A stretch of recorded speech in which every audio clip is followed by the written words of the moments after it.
Hi friends, how's Derek here? Host of Talking to Fat People. And also the man who finally figured out abortion. The thing is, the reason nobody can figure out abortion is because it took me this long to figure it out. And I'm the world's greatest expert in determining what the best argument for something is. So, here's the deal with abortion. First of all, the only question that matters about it at all is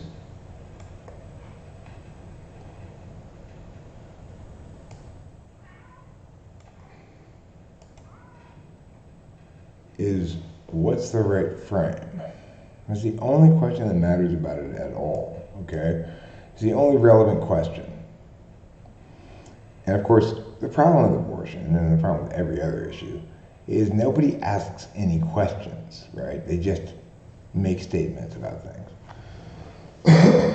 They don't understand that before you can make a statement, or in an advocacy, you need to answer certain questions. Before you can answer certain questions, you need to ask certain questions.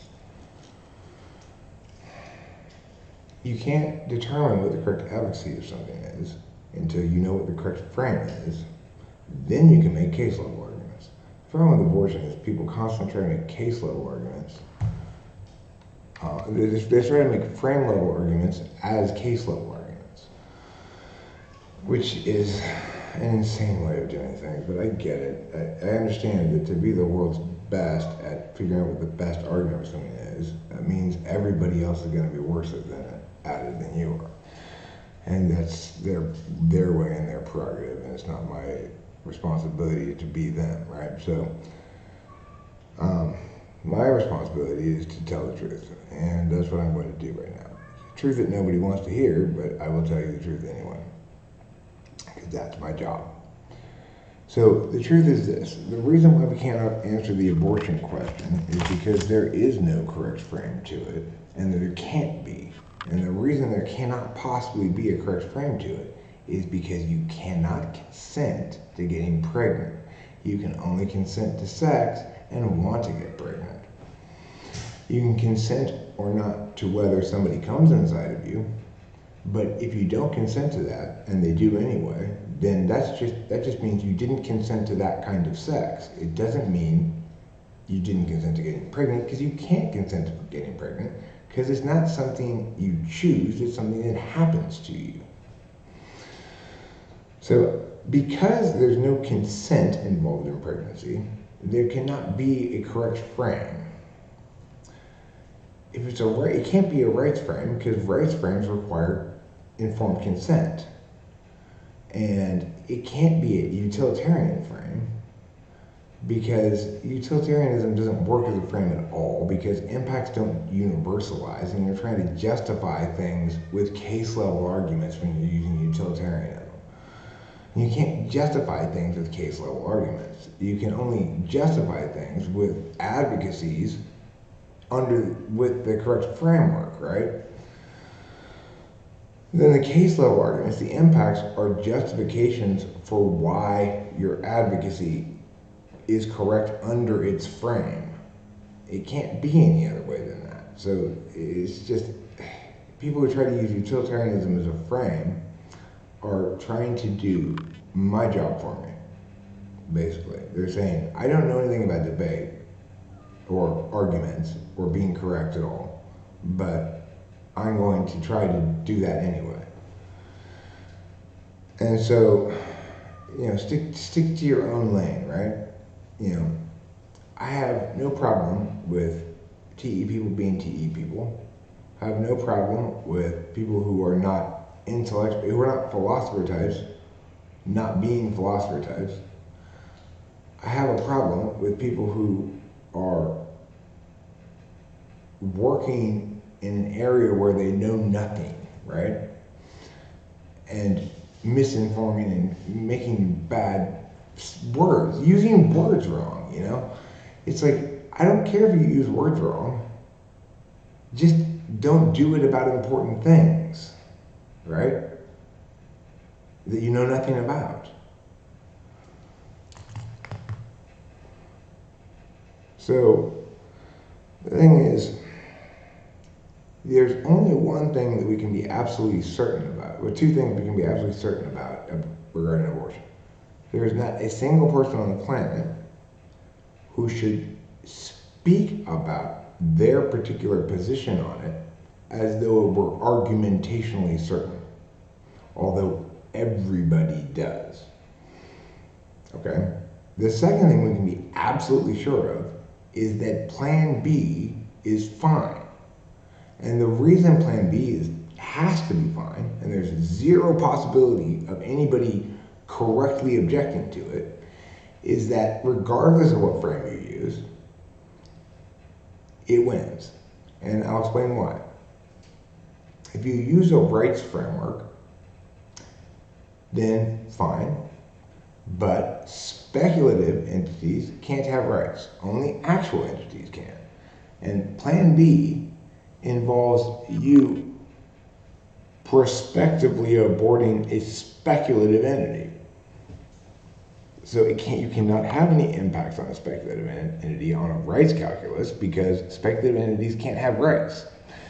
You can't have any impacts on a utilitarian calculus because you can't do actual impacts to things that are merely speculative.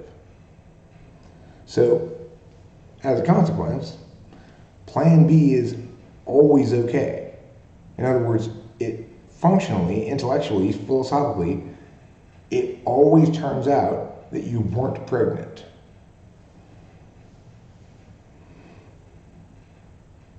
We are required to conclude that regardless because speculative entities can't have rights and speculative entities can't have impacts done to them.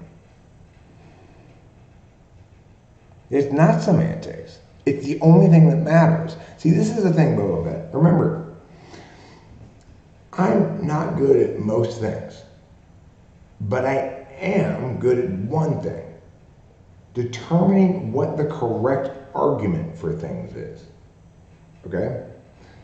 And the other thing I am correct about is that every time people do stuff that's not justified by the correct argument, it blows up in their face.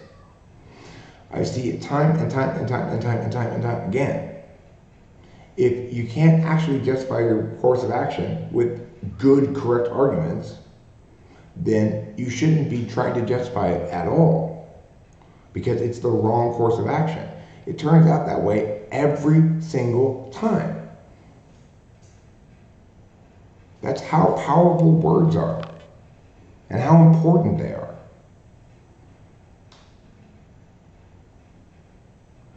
If you are advocating a course of action and it happens to be the correct course of action that has all the right arguments, and it's the correct course of action because it has all the right arguments, then it doesn't matter if you know any of the arguments at all. It's still the right course of action because it's justified correctly. It doesn't matter if you justify it yourself correctly. It does matter whether it's justified correctly. Okay? So what I'm telling you is when you say semantics, you're just demonstrating to me that you do not know, like everybody else in the world, how to use words correctly and how important it is, how critical it is to being civilized human beings. Because like all civilized human beings, I believe problems should be solved with words. That's the definition of a civilized human being, is somebody who believes problems should be solved with words rather than violence or action or whatever else, you know? You can't solve problems with impacts and be a civilized human being. You need to solve problems with words. And so as a consequence, I get that you are not intentionally a specialist at using words, but you are intentionally a specialist at being right. So I'm going to hold you responsible for that. In other words, Be right about the fact that I'm right. You don't need to understand how or why. I'm not asking you to do that. That's not what your intuition is for. But you are ignoring it or purposefully contradicting it because your intuition should be screaming, Eric knows best when it comes to words. If it's not screaming that, then you are purposefully saying, fuck you and I, fuck you myself, I'm going to be purposely wrong about this.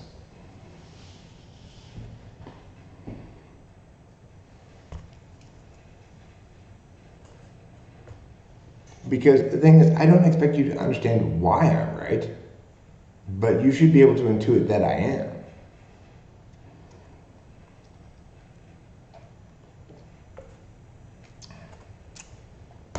And that no, there are things that are, it is correct to say semantics.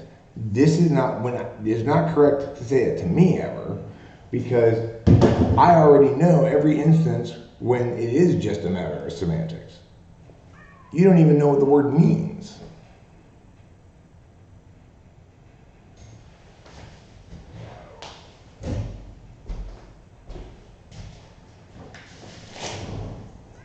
Okay, well, I told you already, Kitty. I am done playing inside outside, Kitty. When you meow to come in, I will open the door. You have 1 second to walk in. If you do not walk in immediately, I will close the door immediately on your face. I am not playing inside outside, Kitty, anymore. You have 1 second to walk inside. You didn't walk inside fast.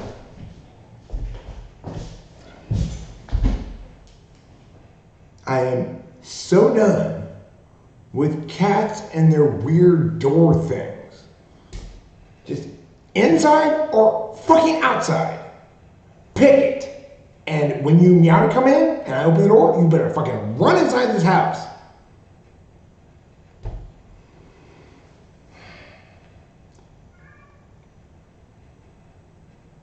So anyway, the point is, there are two things about which abortion everybody should be absolutely certain.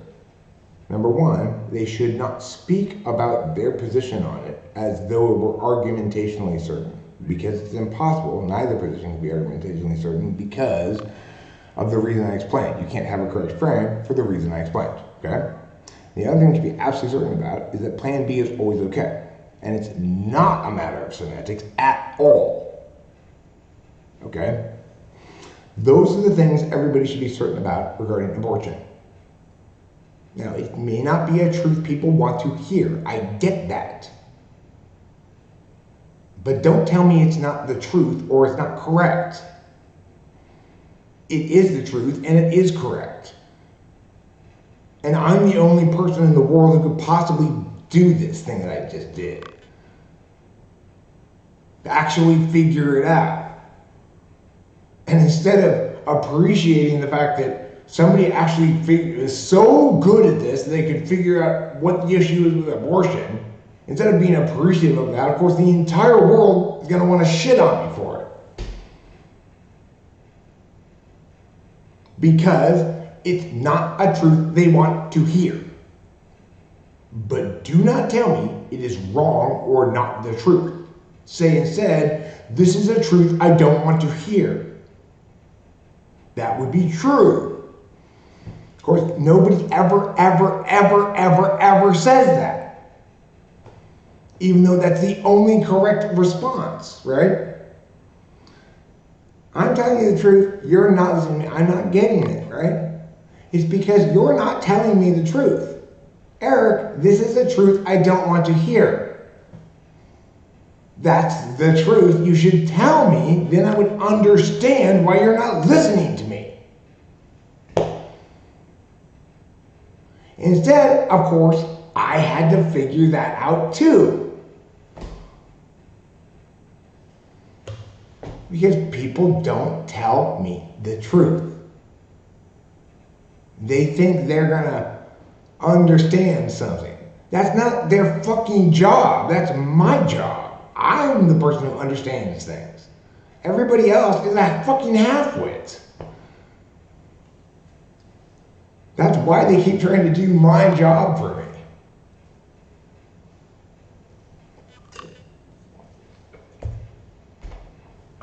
No, I don't try to do their job for them. Like, it seems the only sane way to go about business is the following thing. Obviously, I can't know how you feel, but I could probably figure out whether or not you like me, which is not a feeling, it's a status, okay? I, therefore, can only care about how I feel. This seems the only sane way to do things to me. Because, of course, it's the only correct way to do things. But I get that not everybody is interested at all in being correct. And they have their own ways of doing things, and that's their business, right? They don't get that about me, though, at all. Right?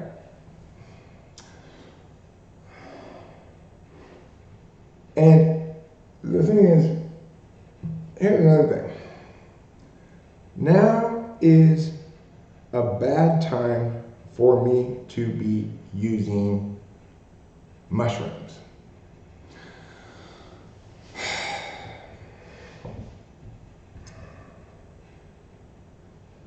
It was a good time to take mushrooms the other night in the hotel when I was live streaming.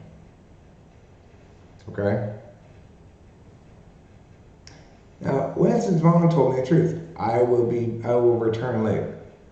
It's not the truth is relevant. The relevant truth is I don't want to hear this truth, Eric. That's the relevant truth. But at least she didn't lie to me. She said, I will return later. I don't care, right, about your predictions of your future actions.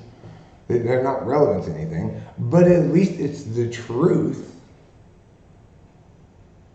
You know, it's not the truth.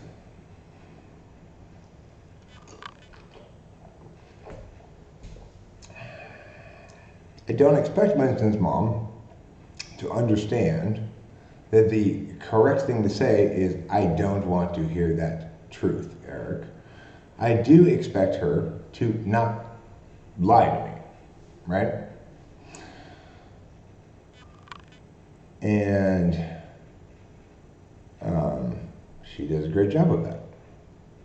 She does a great job of both not understanding and not lying to me.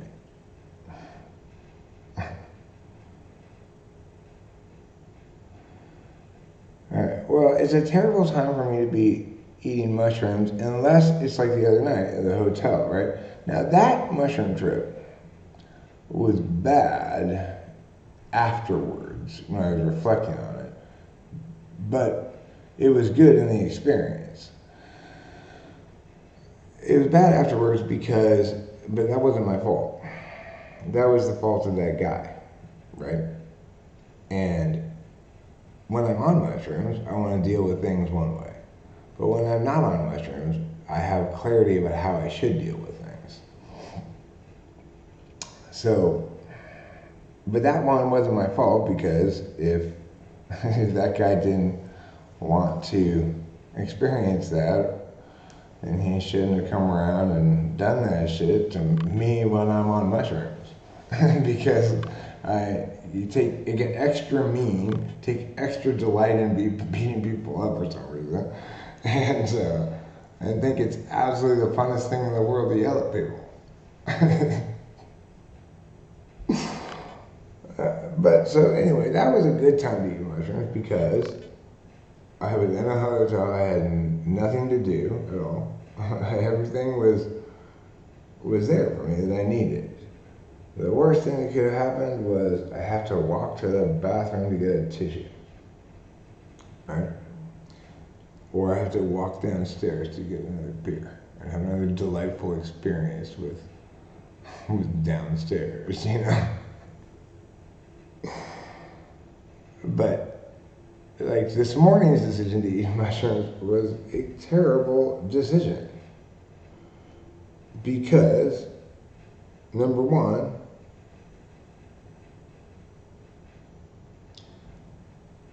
I'm not settled here at all. Nothing's where it needs to be. I don't know where anything is, and it's a guaranteed extended mushroom tantrum, as I'm having to remember things, get Kleenexes, don't know where anything is, have to drive back and forth from the hotel, go into the pod, forget to put this thing back in the pod, etc. It's just a non-stop mushroom tantrum. So it's a terrible, terrible, terrible habit of mine to keep taking mushrooms at the totally wrong time, in the totally wrong place, when absolutely nothing is set up for me to successfully take mushrooms. Because the thing is this, mushrooms make me have more fun, right? But they can't make things that aren't fun, fun. Doy, Eric. This is the mistake I keep thinking. Well, I have fun on mushrooms. I have to do this boring shit. Therefore, I'll take mushrooms and this boring shit will become fun. No, it will not. It'll just be incredibly frustrating. Because the mushrooms make me have a lot of fun doing things that are fun. They make me throw tantrums doing things that are not fun. In these areas, I'm completely retarded, right? That's why you can trust what I'm saying about abortion, because it's correct and the truth. But the consequence of it is, I'm so retarded, I do mushrooms when I've got shit to do, like move stuff in the pod, and I should have learned by now that I cannot do anything on mushrooms. I'm basically, it just eviscerates any shred of TE I once had, and it basically cripples my already crippled SI. I can't remember anything, and I can't figure anything out. I can figure out intellectual things just fine. Obviously I can still be correct in even using words. It's all I ever do. But if anything requires any TE at all, just forget about it. And also my FE goes straight out the window. I cease caring at all about being likable. So it's not a very good time for me to live stream, right? But I keep doing that, right? Because I'm a total retard about everything. That's why you can trust me when I say I'm correct about something, and it's the truth. Because I have to sacrifice every actual sensory competency at all in full in order to be this correct. I have to be a complete tard at everything that's real, you know. Of course, that concept I hope people will get at some point. That the reason I'm so correct and I'm constantly telling the actual truth is because I'm such a complete fucking retard. This is a concept I hope somebody will get at some point, right? And then go, oh, that's why we should listen to Eric. Because he's such a complete fucking retard.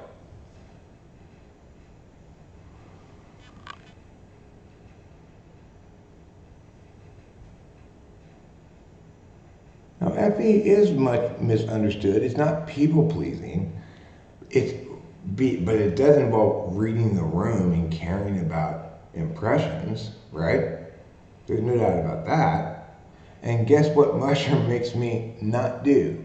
Read the room or care about how people are impressed by me. when I live stream on mushrooms, I just make people hate me. Understandably. I'm mean. I'm condescending. I'm a complete fucking dick. Because even though I'm the only person anybody should listen to regarding matters of what's correct and what's the truth, even my most loyal fans don't listen to me. At all. Winston's mom leaves when I'm going to tell the truth, and Boba Fett tells me it's semantics.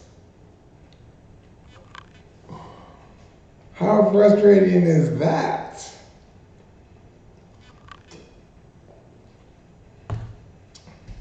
At least Winston's mom knows that she's leaving and that she'll be back later.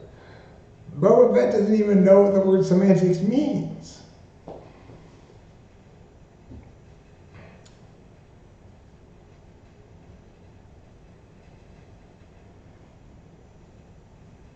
How frustrating is that? I'm still here. Host Eric gonna be host. So you weren't telling me the truth. But that's fine. You can be wrong about your predicted actions. That's not a lie, right? That's fine. I'm wrong about my predicted actions constantly. This is why you can't lie about things in the future. Because they haven't happened yet. Obviously. Anyway, people think you can lie about things in the future, but people use words so incredibly wrong all the fucking time. It's just absolutely delightful.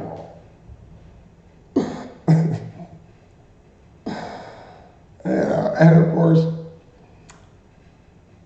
the reason nobody listens to me is because one of the costs of being so correct is that I'm so unlikable about it. So the thing is, the reasons you don't listen to me are all the reasons you should. Ay, ay, ay, ay, ay, ay, ay, ay, ay. Oh my God. Can you see how frustrating this must be for me? But I tell you what's even more frustrating, when my nose runs. Oh God. Especially if I'm on mushrooms and I don't know where any fucking thing is like this, right? Oh my God.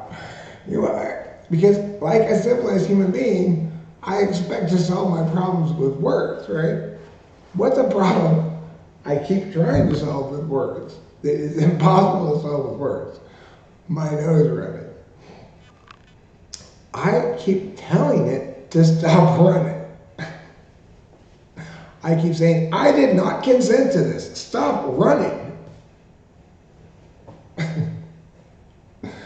Unfortunately, no matter how civilized that approach is, it's also very dumb if you think you're going to talk to your nose and to stop running.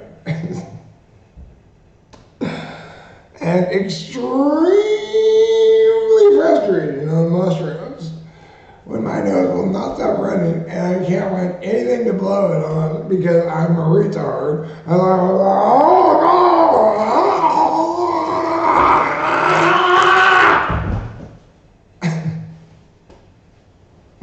But all my clothes are just snot.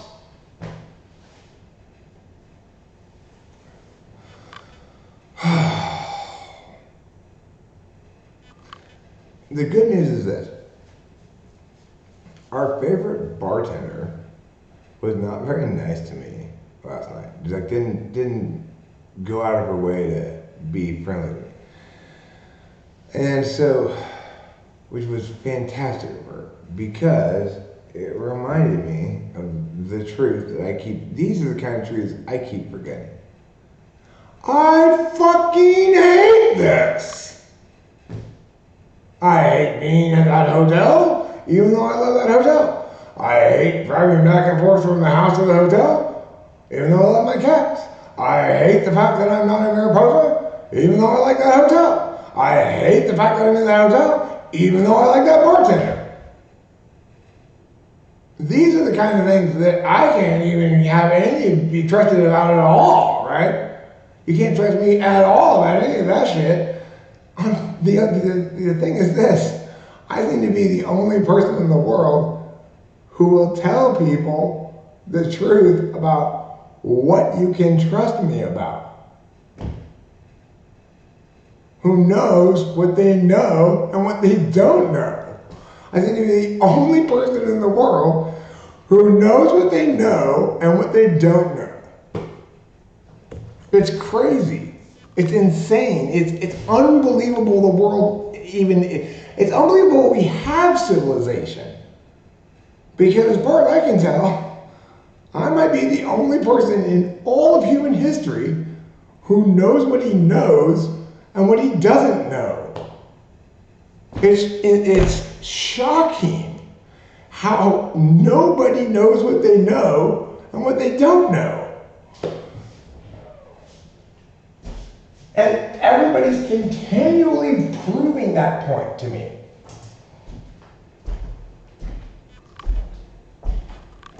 Like, everybody is continually proving that point to me. Nobody ever says to me, I don't know about that. If people ask me a question about airplanes, I'll say, I don't know about that. If you ask somebody else about airplanes and they don't know anything, the best you can possibly get from them is, I don't care about airplanes. That's the best you can get from them. Even though you're asking them a question about airplanes, and the only correct answer is, I don't know anything about airplanes. I didn't ask you whether you cared about them, you fucking tard.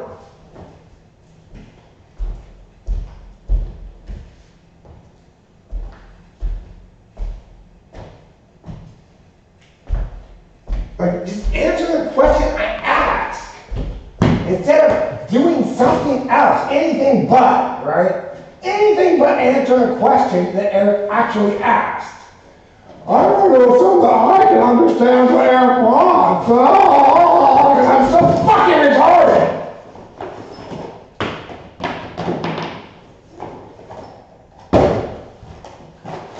You're so retarded that you don't even realize that you should answer the question I asked rather than the question you want to answer.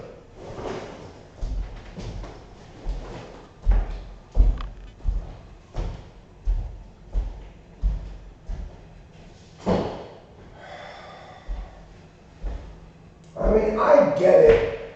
It's not right of me to be judging all these fucking people like this and projecting my paradigm on them.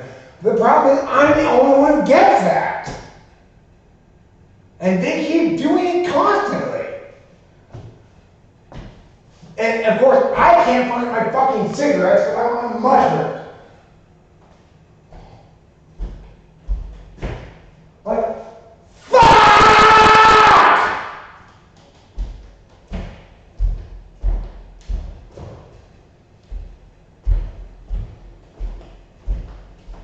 I can't even find my keys. I probably locked my car like an idiot in my own fucking driveway.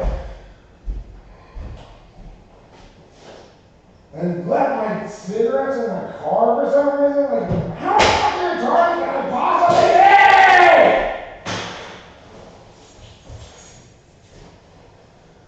Probably I've smoked all my cigarettes. That's why I can't find them.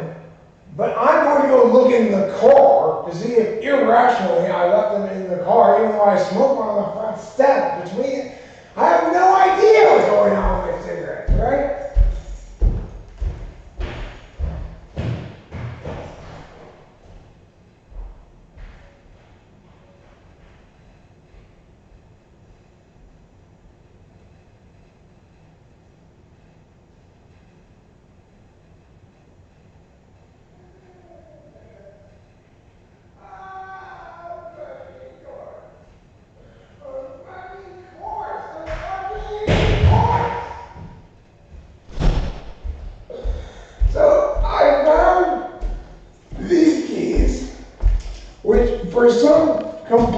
retarded reason I do not know, have on them the mini key to my dad's car, which we sold months ago, okay? Which I, for some irrational reason, keep in my backpack, so I constantly confuse them with my own keys, okay? Which, by the way, are right here, not in my backpack. And guess what? My cigarettes are in the car, somehow. I have no idea how they got in there. This is why people should listen to me, because I'm so fucking completely retarded!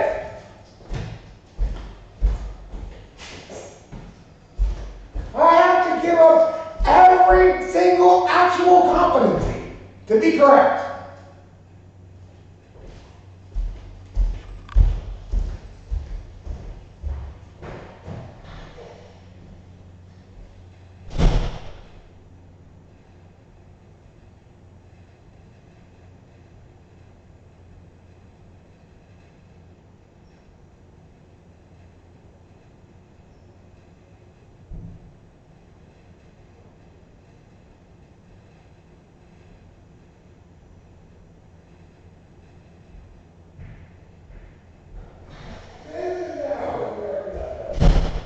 For some reason, after smoking a cigarette on the front porch, I went and put this in the car.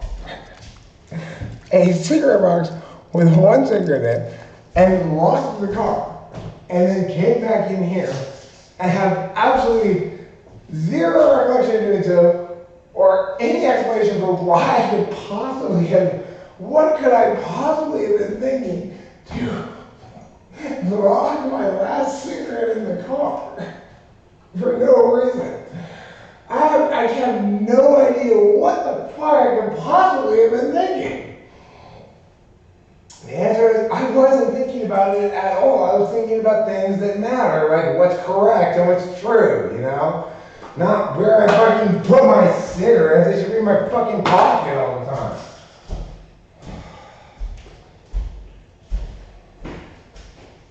And it's like, because I'm figuring out important questions, I can't do anything. Because my attention's on figuring out important questions. It's not on stupid shit like where I put my keys and where I fucking put my cigarettes.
But you know what? If I could only have one wish granted, it wouldn't be for people to listen to me. It wouldn't be for people to acknowledge that I'm telling the truth, regardless of whatever else. It would be this. I had just one wish. I wish people would answer the question I ask rather than the question they wanted me to ask. Or the answer, the response that they give is what they want to say, not the answer to my question, you know? It's like that doctor up at urgent care. I asked her a question. She said, I answered your question. No, you provided a response. Answers are responses that actually respond to the question being asked. That's the difference between a response and an answer, right? That stupid doctor up there saying words, she provided a response to my question, but she definitely did not answer it. And she said, I answered your question. You don't know what an answer is. You don't know what a question is, and you're not answering the question I asked. It's so frustrating to me. I asked a question that's worded a specific way for a reason. Don't try to do my job for me. Just answer the question I ask. Is that too much to ask for?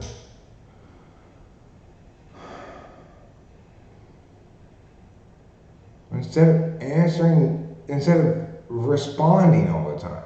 People always respond to me but never answer my questions. And then they think they've answered them because they've responded to me. That's why that was my favorite bartender. She was a TI tool. And she answered the question I asked. She asked questions to determine what I want, and I provided her correct answers to them. I told her what to do in an efficient fashion. I was like, 2 non-call candidates, open one of them. And I put down 2 bills, one for each one. She asked the appropriate question, do you want change? I said, no.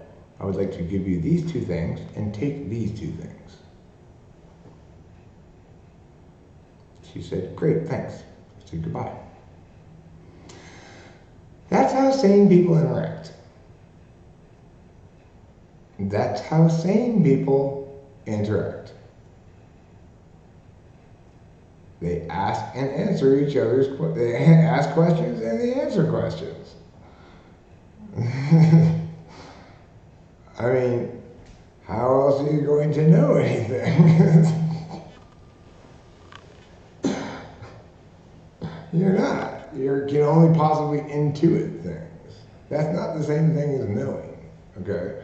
We call them both knowledge functions, but don't get it wrong. Really, only SI is a knowledge function. NI is an intuition function. It intuits things. It doesn't know them.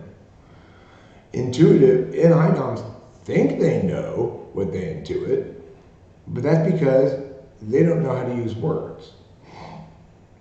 And that's fine. It's not their expertise, right? I don't expect them to use words correctly. I just expect them to be right with their intuition. You know, Rachel is all the time, but not every time. She's wrong when she's intuiting about people who don't have any intuition.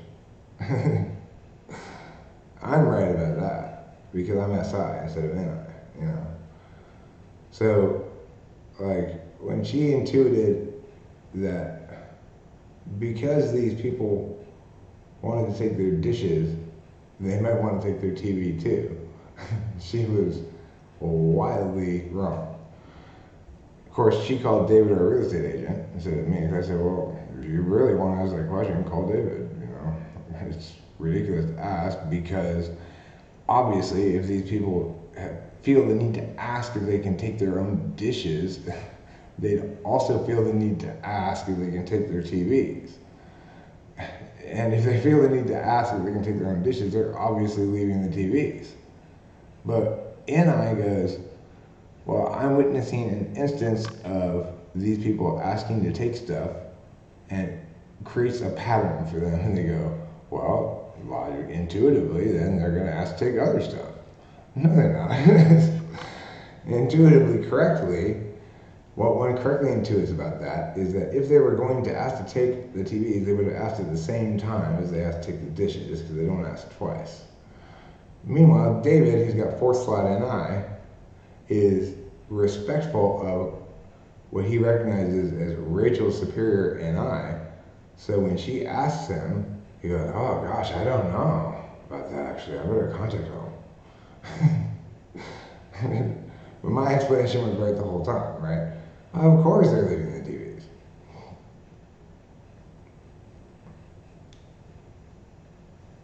Yeah, David, my fantastic real estate agent in Mariposa, who gets credit for everything really, who's an ESFP. But that means he has fourth slot NI, and that he respects Rachel's NI a lot. And he doesn't, and he's also good at telling, like I had no idea, but David was correct. He said, oh man, Rachel just loved this house. Did you see her eyes light up? I think I said yes, but I should have said no. Because I wasn't paying any attention to whether she liked the house or not.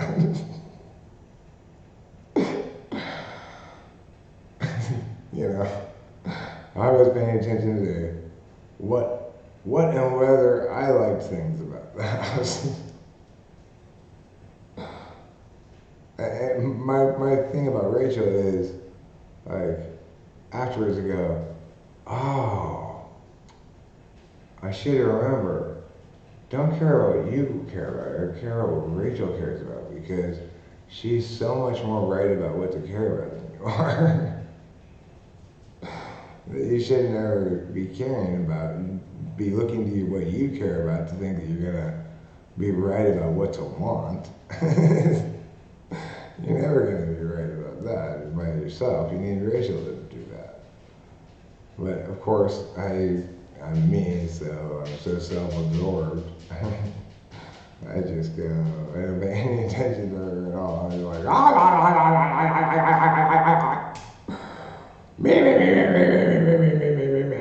and then later I go, oh, Rachel, of course, was right all along. And if I ever asked her questions, I just constantly telling her things, I might learn something, you know? But the thing is, I am learning so much from Rachel. I'm growing so much because of her. She understands me so much better than I understand me.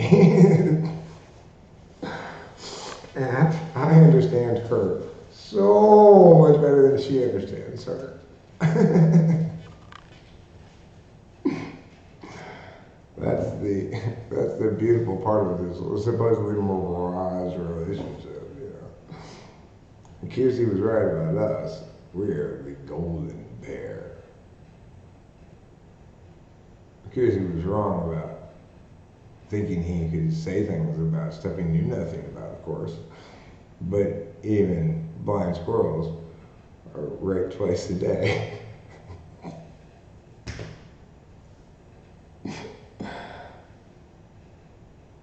ENTP and INFJ. It's the golden pair, according to Kiersey. And he was right about that. But like I said, even blind squirrels are right twice a day. Which is such a good joke. That is such a good joke.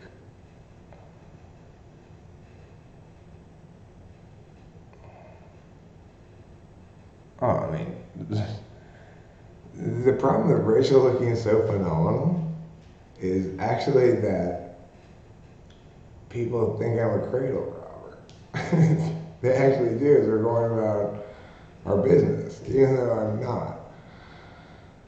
It's like, I didn't, that's one effing concern I didn't anticipate, right? Like, I got the right age woman, and I realized I'd like her to be super hot, right? But I didn't put two and two together that people aren't going to ask how old she is. You're just going to assume I'm a cradle robber. And the hotter she gets, the more it's a problem. And she's dressing so fucking sweet right now, too. It's like, oh my God, give that woman a little bit of money and she will make herself look absolutely fucking stunning, you know? You know, I'm like, oh, toothless hobo next to this super hot chick who looks like she's 30 years younger than me. And so naturally people think I'm some kind of scumbag, you know? I didn't anticipate this problem. Because, of course, I'm so concerned about being correct, right? I got the right age lady. I was smart enough to make sure she was super hot. So you should think I'm cool, not a cradle robber. No.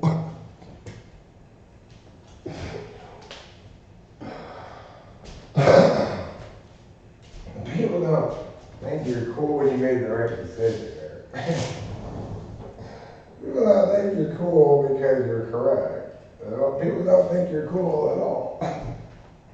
People think you're horribly uncool.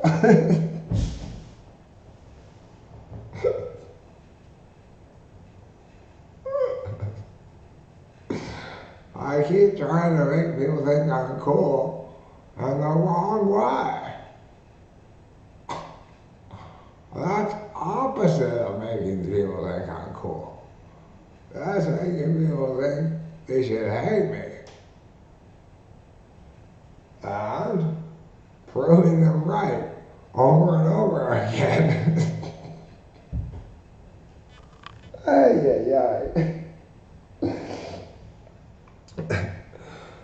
This is why people should listen to me, because I'm totally correct about where I'm a complete tard.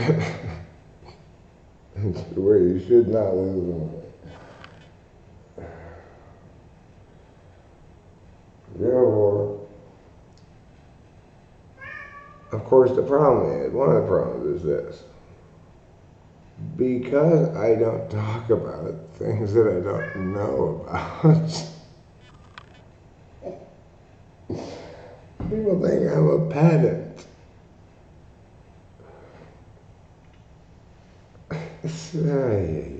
What kind of a world is this?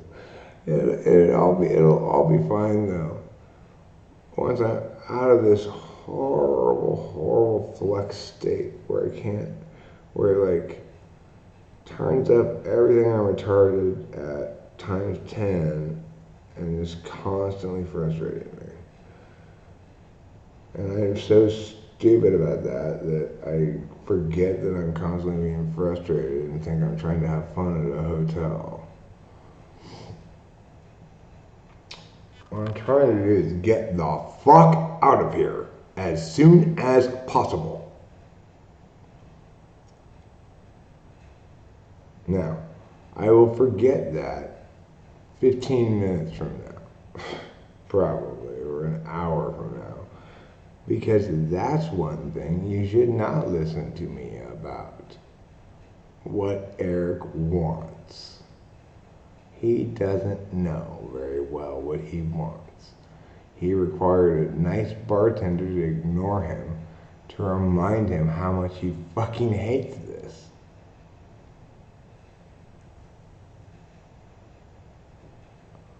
So don't listen to me about that stuff. of course, I'll never ask you to listen to me about stuff I don't know about, because I won't talk about stuff I don't know about. Like any sane person would.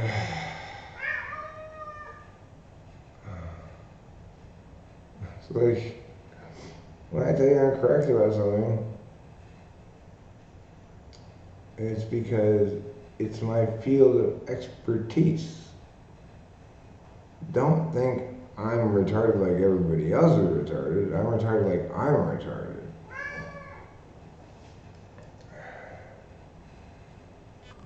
That's a simple enough request, right? And everybody should be able to understand that. I'm retarded in the opposite way of other people being retarded.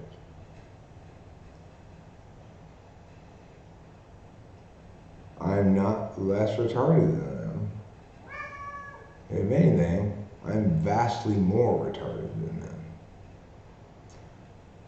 But it's in the opposite way.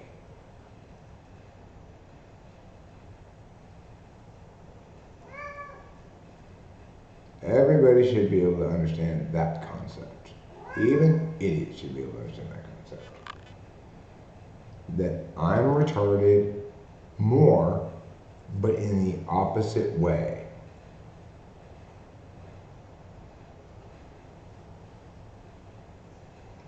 You'd have to actually be retarded to not understand that concept.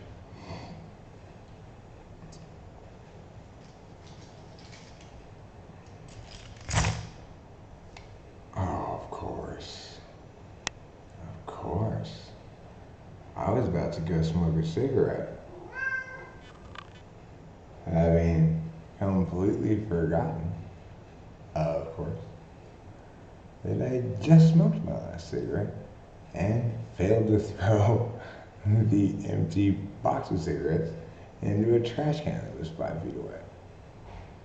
And then left the empty box of cigarettes on the floor to remind me just how badly I missed the trash can. By like 3 feet or whatever. You know, it's like I almost missed the trash can more than the distance I was from the trash can. But of course, I'm not paying any attention to those stupid things. And so, naturally, because I'm paying attention to things like what I paid attention to, being correct and telling the truth, I just get a smoke cigarette. It's time to smoke a cigarette. See, this is one thing you cannot do.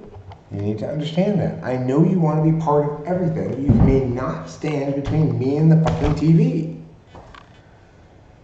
It's like, you want to make sure you get Trouble onto the bed, start having sex.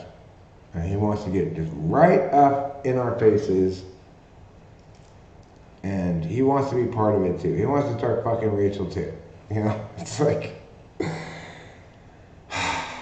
I'm sorry, Trouble, you cannot be a part of absolutely everything.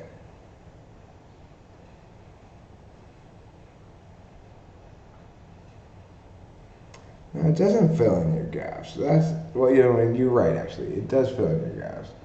It doesn't make you better at what you're bad at. It makes you better at what you're good at, which is much better, vastly superior than making you better at what you're bad at. Because making you better at what you're good at is a way of validating how much they love you. Making you better at what you're bad at is a way of proving that they think you need help.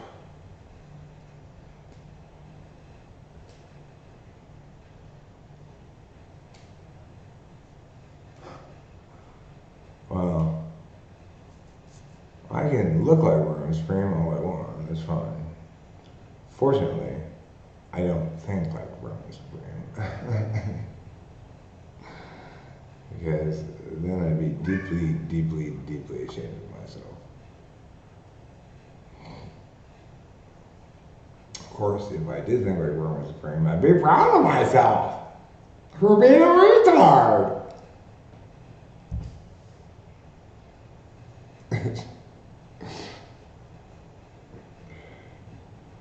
Again, it's like I can't even remember that I had paper towel next to me. I'm just wipe it on my shirt as always, right? That's why all of my clothes are nothing but snot. And why I get so frustrated at my nose running, because it's not a civilized person. It doesn't solve its problems with words. It just runs regardless of whether I want it to. And ignores me when I tell it to stop. I do not want you to run. Stop running. This is me, my body. You have to obey me.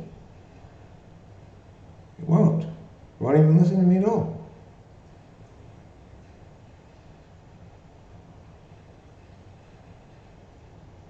Okay, I'm gonna go back on my one wish actually. My previous wish was I wanted people to answer the question I asked, not provide noises. My new wish is this. I wish my nose would never run again. I had one wish. It would be that my nose would never run again. So I would never have to blow my nose again. I would never have to wipe snot on my clothes again. I would never have to wonder where a tissue is again, even though they're right next to me.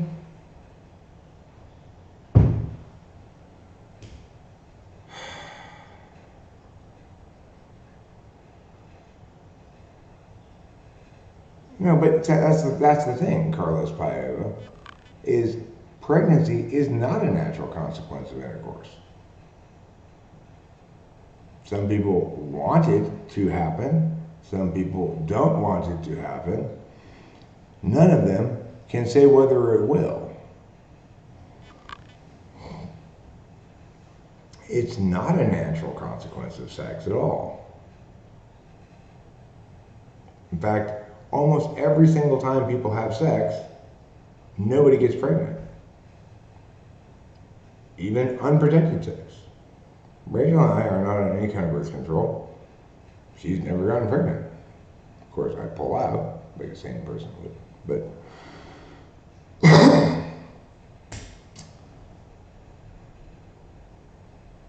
I'm working up to trying to get to the point where I come on her face, but I keep trying to, and then at the last second I just say, no, that's going to be gross afterwards, and I just come on her chest. One of these days, though, I'm going to succeed.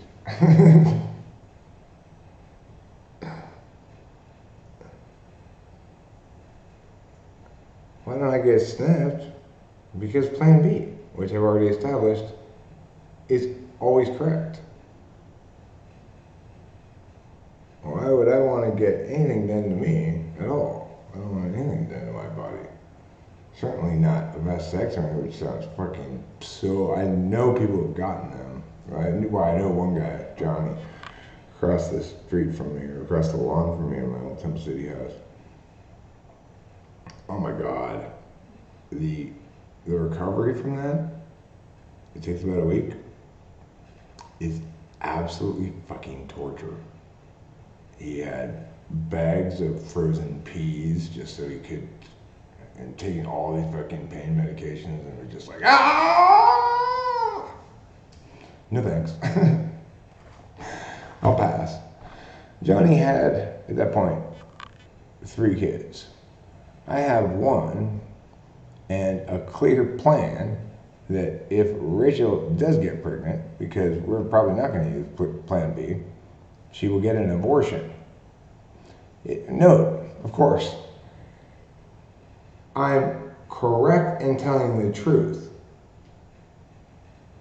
Therefore, I'm telling you what we will do not what we should do.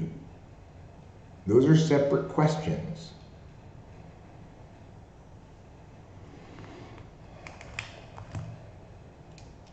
And you can't call me a hypocrite for telling you the truth about what we will do and what everybody should think or advocate, right? What everybody should advocate is that it's not possible to be certain about this abortion question, so I need to stop talking like it is. I need to stop talking like I know what's certain about it when I am the last person in the world who knows anything about what I know or what I don't know.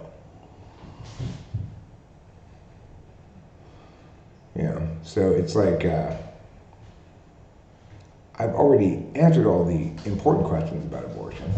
The least important question about abortion is what Rachel and I will do. That's not a question about abortion. That's a question about what we're going to do. Right? Those questions are easy to answer if you deliberated and decided adequately ahead of time, right? So, I know I don't want her to get pregnant. I know I don't want another child. I know that if Rachel were not on these insanity medications, that I'd be okay with getting her pregnant and having another child if that's what she wanted. But because she is on these medications, I am not okay with her getting pregnant, and I am not okay with having another child. Therefore, we are both in full agreement about this, by the way, that she will get an abortion if she gets pregnant. Note how that has absolutely nothing at all to do with the questions that matter about abortion.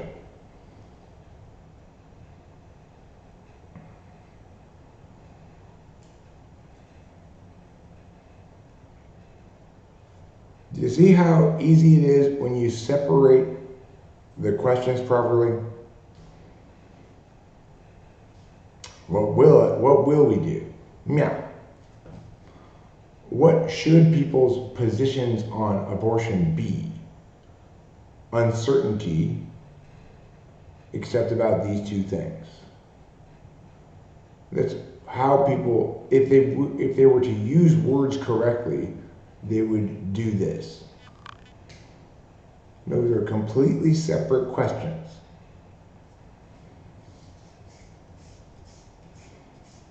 And people keep confusing those kind of questions constantly, all the time, frustrating me beyond all imaginable measure. In the same way that if I say, like, it was just like I said before, like, can you tell me about that airplane? I don't care about airplanes. That's not what I asked. The correct answer is no. Or no, because I don't know anything about airplanes.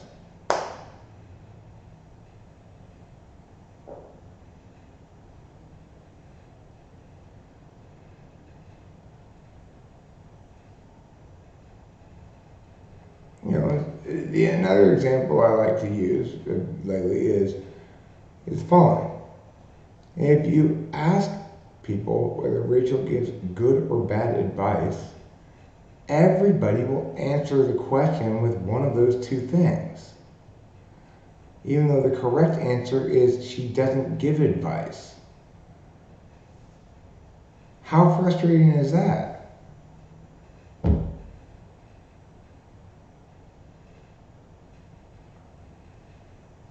Of course, if I ask the question, does she give good or bad advice? And you say good or bad, you're answering my question. That's true. But you are not correct about Rachel at all. And you're not a good thinker at all. And you're not good at answering questions at all. Because even though you answered the question I asked, in that instance, you shouldn't have.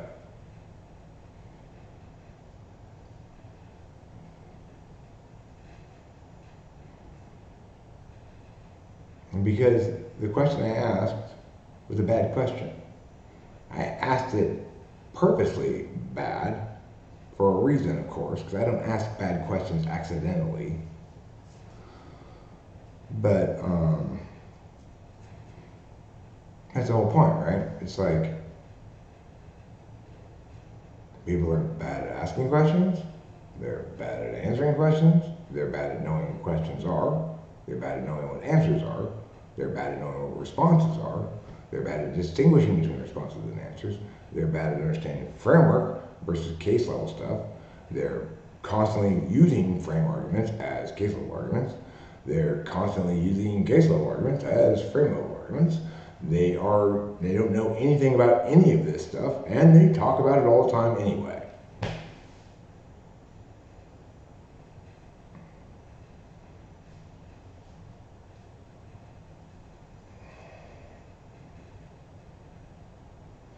People are constantly making assumptions in contexts where assumptions should not be made.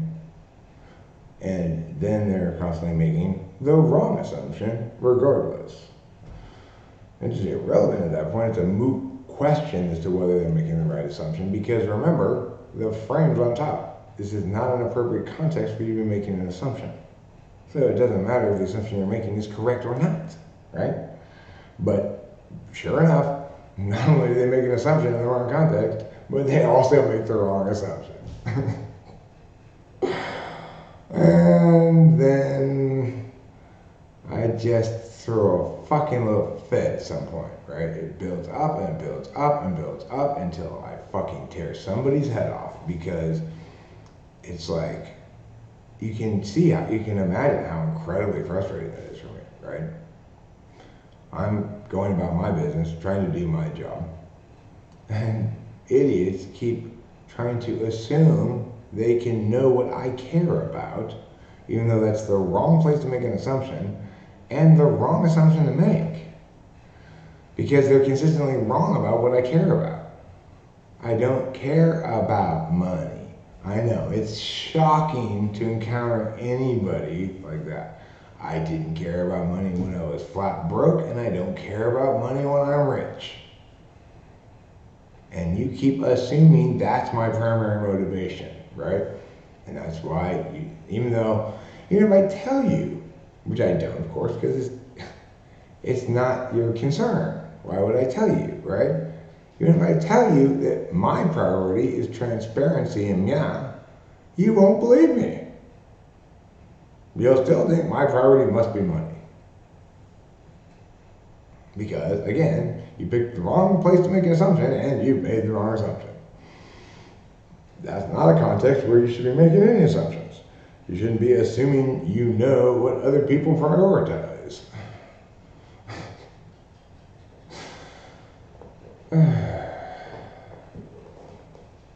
And that's why people lie to me, right?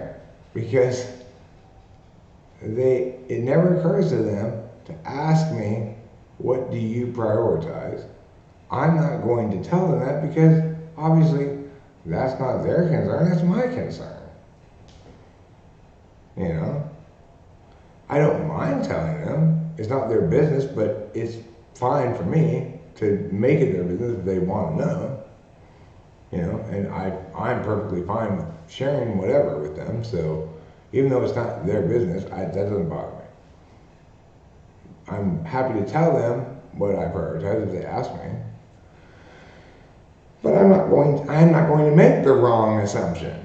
I'm not going to assume they need to know what I prioritize, and therefore I don't have to worry about whether I made the correct or incorrect assumption, because the frame precludes me from making an assumption at all. Doy. But I get that other people don't get that. That's fine. It's a necessary consequence of me being the best at it, is that everybody else be worse at it. It's definitionally a necessity, right? But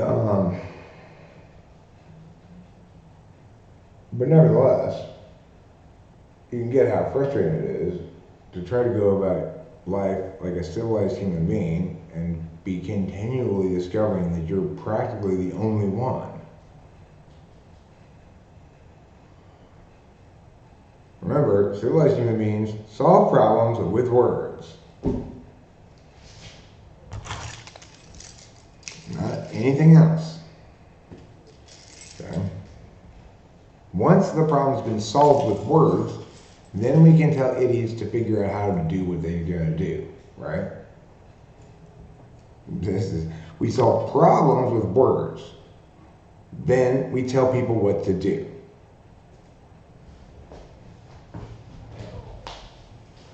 And one of those things that they might do is figure out how to get around this barrier to what we intelligent people decided with words.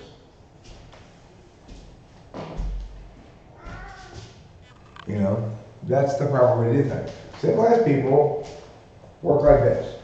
Smart people who know how to use words solve problems. Then they tell dumb people what to do.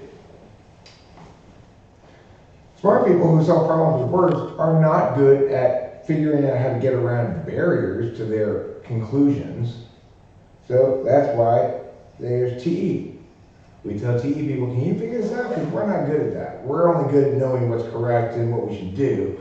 We're not good necessarily at figuring out how to do it. So that's how civilization should work, right? And how it does work, if it's done properly, is that smart people solve problems with words, and then they tell people whose job that is not to solve problems with words what to do.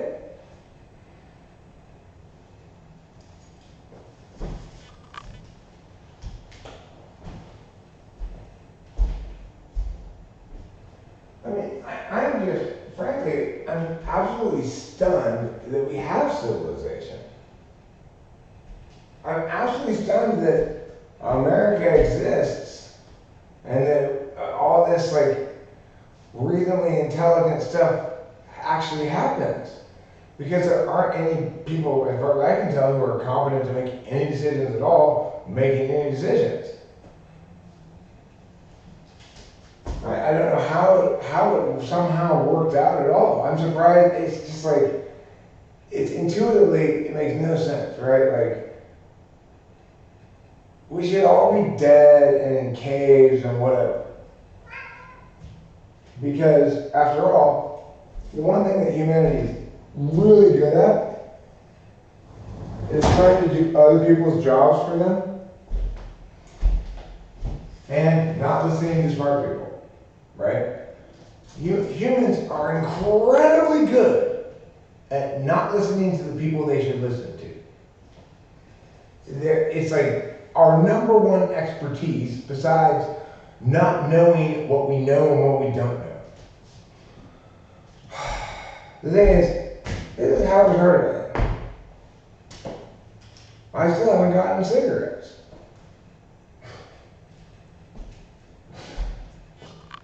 I did note, actually, I did note that I only had 4 cigarettes left. And that I should get cigarettes before I start streaming. And then I forgot about it and started streaming.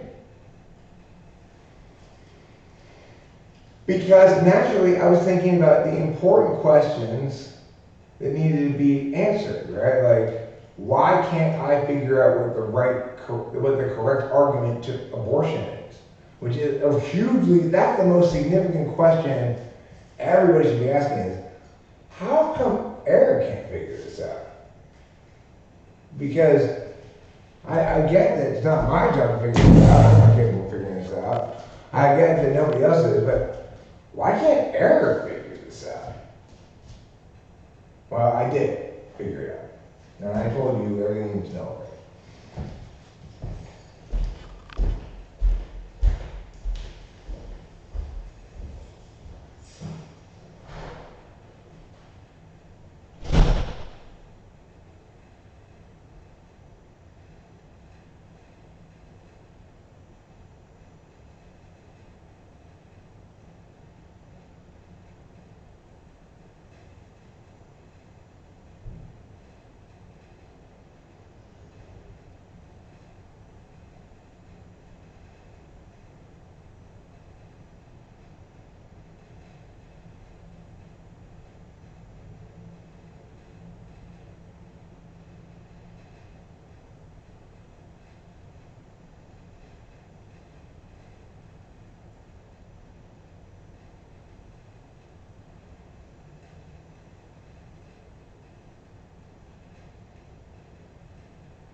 So,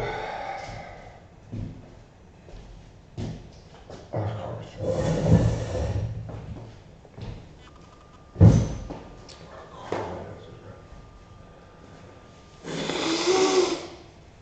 All right. So, I'm such a genius at figuring things out that I figured out why I'm such a genius, in part, at figuring things out. It's really the only thing I'm a genius at. Well, there's another thing I'm a genius at, but it doesn't matter. Okay, you need to stop this fucking game. I am not playing inside-outside, kitty.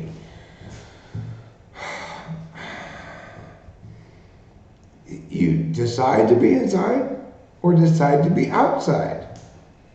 You have two choices. I will open this door for you. If you do not go outside in 1 second, I will close it in your fucking face again. And then I'm gonna be, actually, if you don't go outside in 1 second, I'm gonna kick you out. Go outside!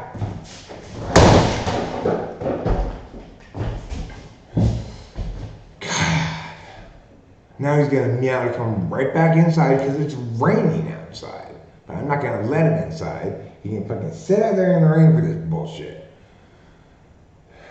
Go, he probably has to go to the bathroom, but doesn't want to go to the bathroom in the rain.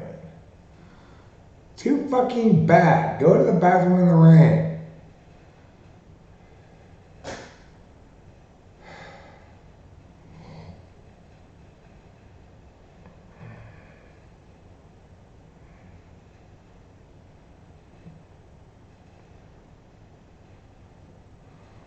Yeah. All the people. Where do they come from? Why do I have to keep looking at them?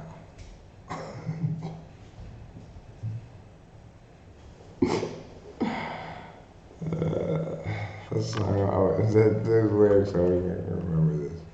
That speech that dumb girl did in speech class in high school on loneliness. Where she quoted that song at the end. I was like, I don't realize that. Where do all the lonely people come from?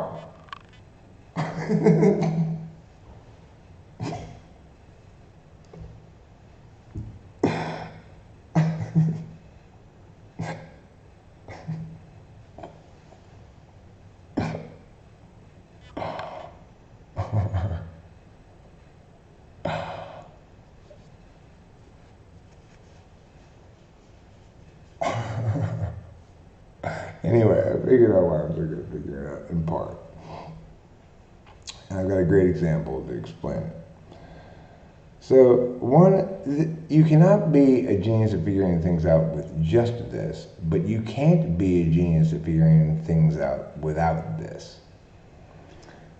You've got to prioritize figuring it out over having the answer. And I get a great example.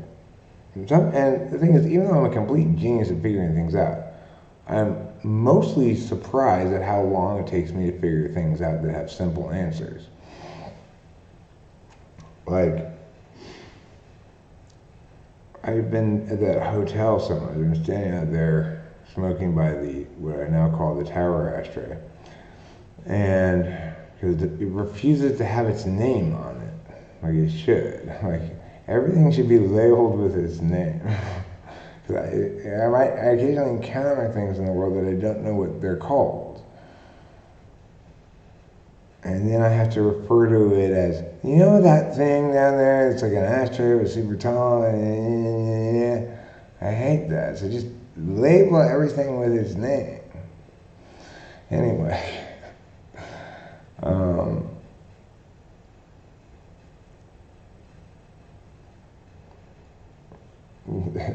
That would be a good. That'd be a good mini disclosure. Then I'll do that one. Like an idiot, of course, I locked my girls and my purse in the fucking pod and can't find which box I put them in. I locked my dolls and my purse in the pod and can't find them. I've got such a manly purse too. It says Black and Decker on it. It's full of little dolls. How's that for hilarity? I've got a purse that says Black and Decker on it. It's full of little dolls.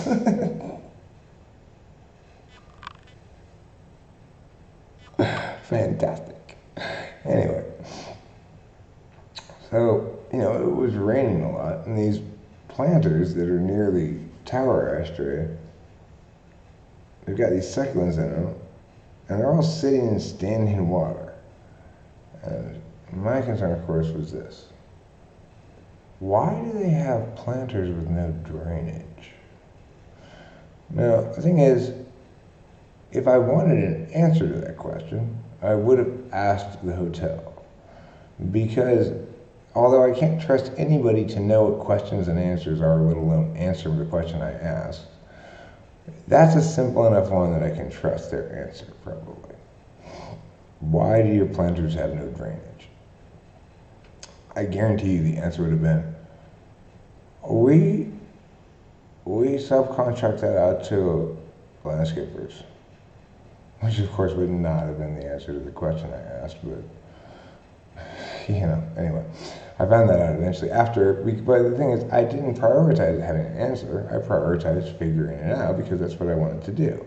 I didn't want the answer. I wanted to figure out what the answer was. And of course, had I actually asked the hotel, they would not have known what the answer is, interestingly. Anybody at the hotel, except like somebody at corporate, maybe. But I stood there smoking, looking at these planters with no drainage and tried to figure it out for like a week, 2 weeks or something. Finally, I realized, because the hotel doesn't want water on the ground. That's an example of how I don't assume I know what the other party wants, right? So, in fact, I don't assume it, I try to figure it out.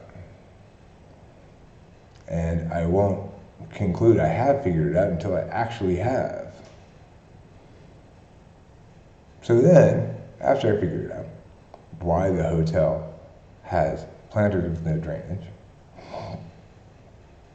I informed the hotel, said, listen, all those succulents are dying right now. They look like they're thriving, but they're actually dying because they're sitting in standing water. I don't care.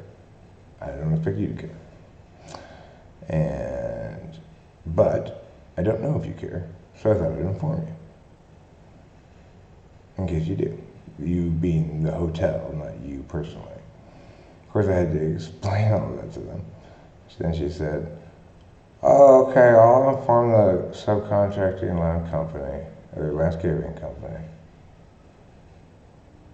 I said, oh, okay. Thanks, I guess. I didn't ask you to do that, but whatever. You clearly did not understand anything I just said to you. That's fine. I even went out of my way to explain everything unnecessarily that you should have already gotten as an assumption, because I assume I don't make assumptions about you, right? I'm going to operate under the default that perhaps you don't understand things you should, so I will tell you them. I told you, I don't care. I'm not asking you to do anything. I don't expect you to care. I don't care if you care. And I don't care if the hotel cares. But in case somebody around here does, the following thing is true. That's what I told her, And what she said is, I will do something. Even though I already told her very clearly, I'm not complaining about this. I'm informing you of a truth I suspect you do not have currently, and letting you do your job with it as the hotel. I don't care what you do with the truth. I'm certainly not asking you to do something when I'm telling you the truth. Well, whatever. She's working at a hotel and she thinks, well, this guy must be complaining. I gotta do something about it. Tell him at least I'm gonna tell him I'm gonna do something about it, even though I probably won't, but. Well, I get that you're better at your job than knowing the definitions of, or meanings of incredibly simple words. I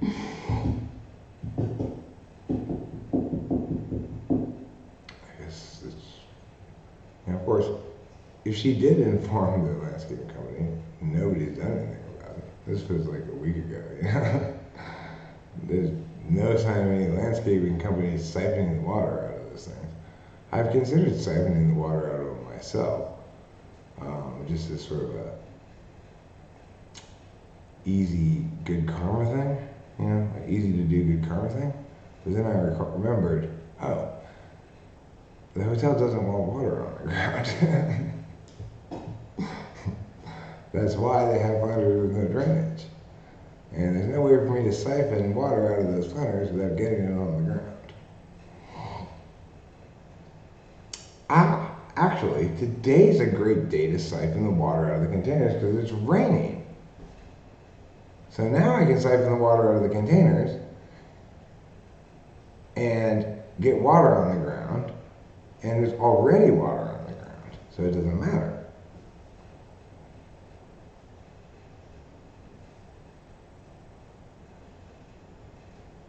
But I'm almost certainly not going to do it anyway. Because in order to do this, I'd have to find a little tube of some sort, or a garden hose or something, right? And likelihoods of that occurring,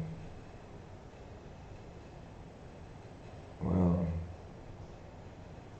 they're approaching impossible.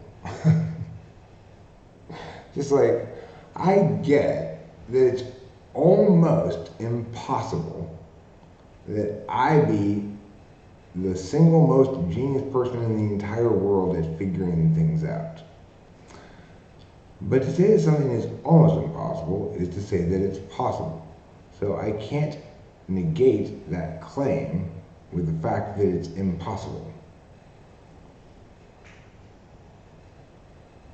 It seems incredibly, shockingly, stunningly unlikely to me.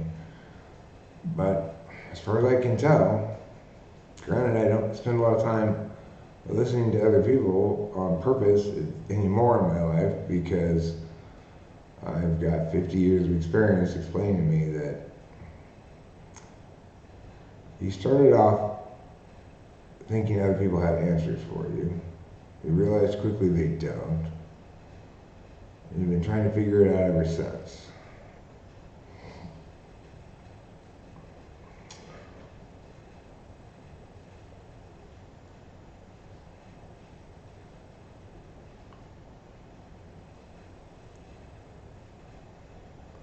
And of course, what's interesting right now, especially, is it's possibly a consequence of that lecture the other night when I was using a lot of abusive language against that horrible person.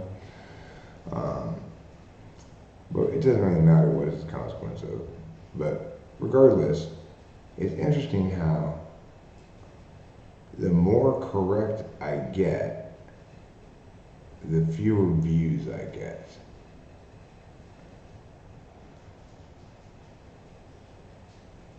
Like the more insightful and true the thing I'm saying, the less people want to hear it.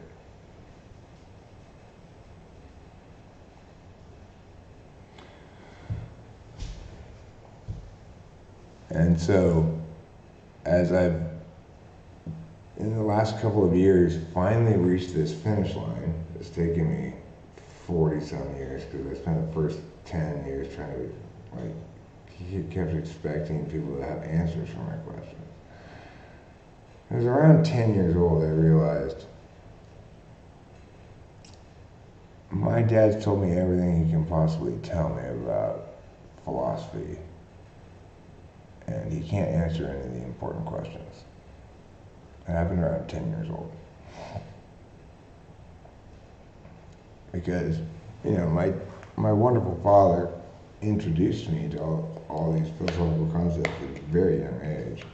I remember about being 3 or 4 years old and trying to figure out free will jumping over a driveway.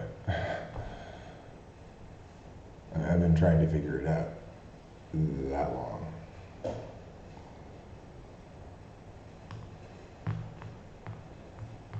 And I realized at about 10 that my dad didn't have any answers to any of the actually important philosophical questions. He just had information that he read about philosophy to tell me.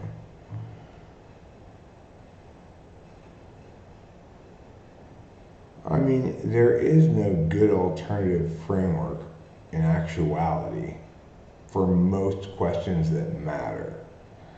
The alternative frameworks to rights frameworks are for particularist matters. In a particularist matter, like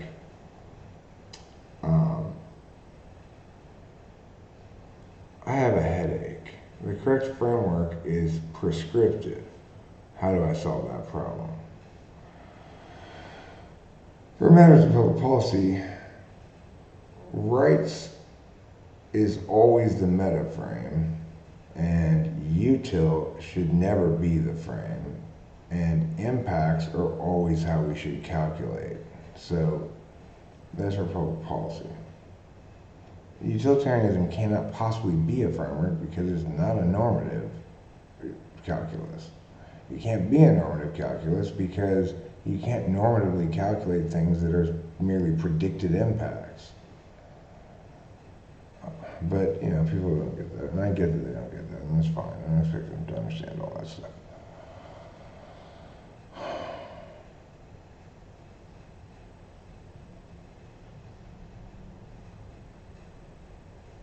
Well, you have to know which kinds of, you have to start with either a statement or a question. So a statement is like, we should do this. And a question is like, should we do this? Either way, you have to start with either a statement or a question. And then to either affirm the statement, that is to justify it, you then need a framework of justifications.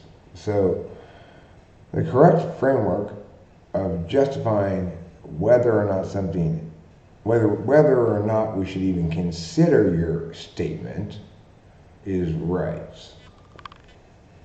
But that actually happens pre-fiat, as they say. So if your statement doesn't validate on rights, then it doesn't matter how many impacts you predict are going to be good, you should lose, right?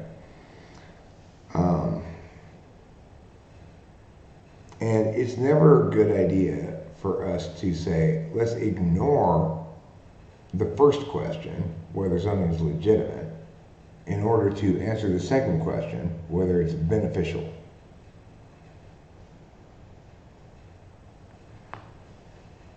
Why would you say that? You're a fake Boba Fett, I got it.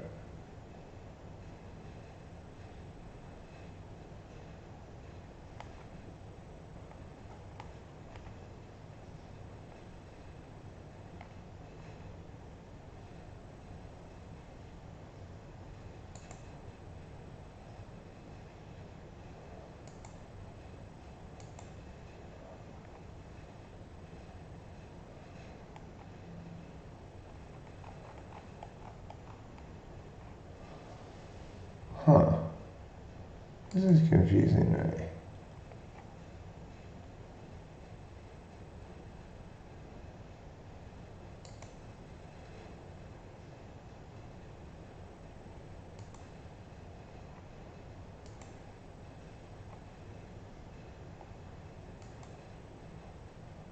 Huh.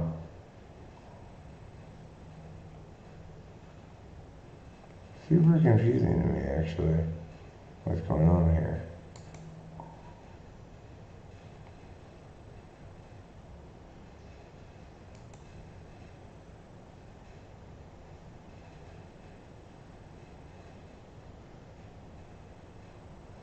Huh.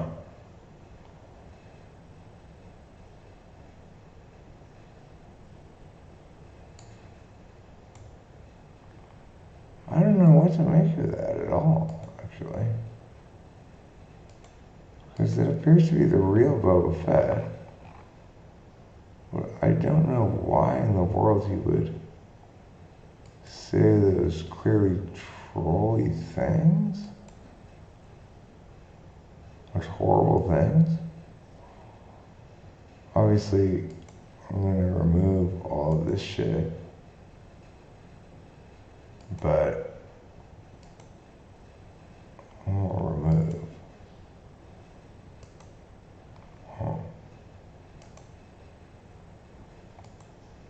Well, that's super confusing. I don't know what's wrong with you, Boba Fett, but you shouldn't say things like that. Yeah.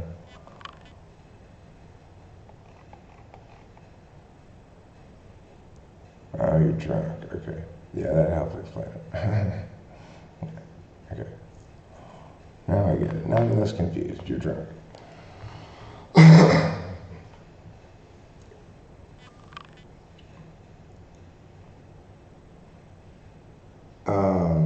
I do. Look at your 10:55 a.m. comment. How about your other 10:55 a.m. comment? Or your 10:56 a.m. comment?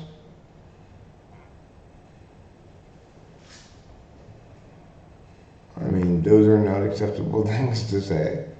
So I don't know why you would say them. They're also the sort of things to say that might get my YouTube channel in trouble. So I mean, it won't, because I'm so clearly an advocate of what's the truth and correct that nobody would mistake me for a groupist. But so it's like I'm always safe, because at some point I can get somebody, it's an actual person at YouTube, to confirm or contradict the fact that I'm the problem, right? And obviously I'm not the problem, because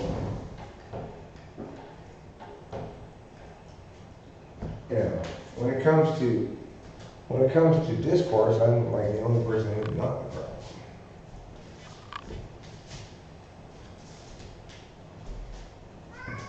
No, you're not going back outside. We're not playing that horrible game.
Okay, so I need to correct myself about something. I was wrong about something.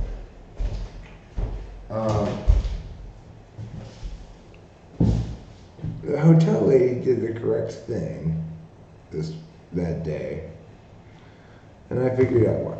Because hotels, unlike individuals, have to operate under one kind of assumption for everybody. The correct assumption is that everybody's an idiot.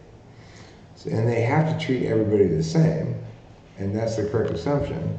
So it was correct to treat me as though I were an idiot. Regardless if she knew any of this or not, it doesn't matter, right? It doesn't matter whether she knows why she's right to do what she did, but she was, and that's what matters. Because, obviously, the hotel is correct in assuming that everybody's an idiot, because most people are, and therefore, since they have to choose one or the other assumption, is the correct assumption to make, and it's the correct place to make an assumption. You're a business who has to operate under one of two assumptions, right? So, she was correct in answering the way she did, and responding to me in the way she did, even though my words gave no indication that that's what I wanted.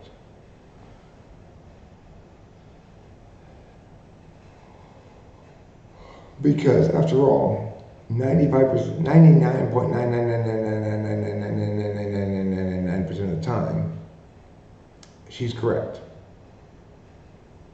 And the hotel's correct. That the person who's saying words does not mean what they say and is doing something else.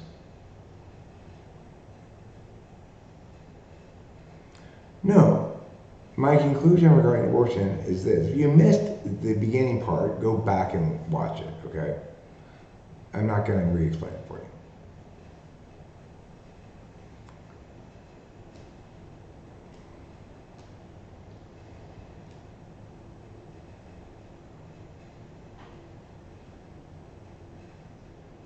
Eric, why can't I just change my damn oil?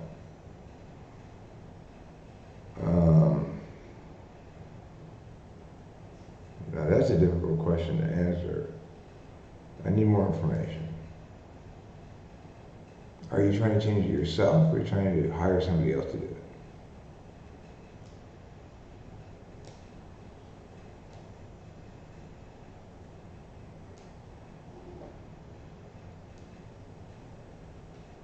I need more information to answer that question.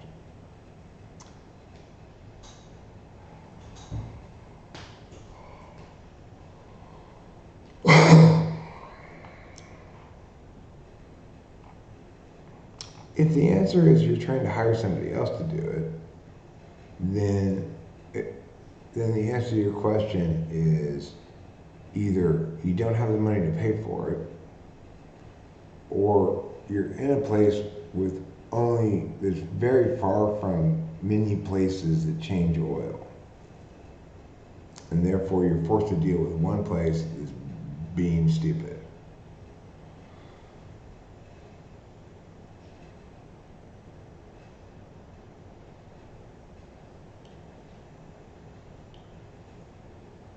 Oh, right. I said there are two things about which everybody should be absolutely certain. That nobody should talk about their position on abortion as though it were argumentationally justified as certain. And that plan B is always okay. That we can all be certain about. Even pro-life people can be certain about that. Because you can't do real impacts to speculative entities.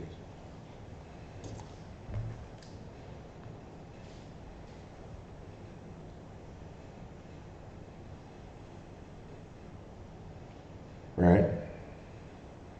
And the reason why nobody should state their personal position on abortion as though we're argumentationally justified is that it's impossible to determine the frame for abortion for the reasons I articulated.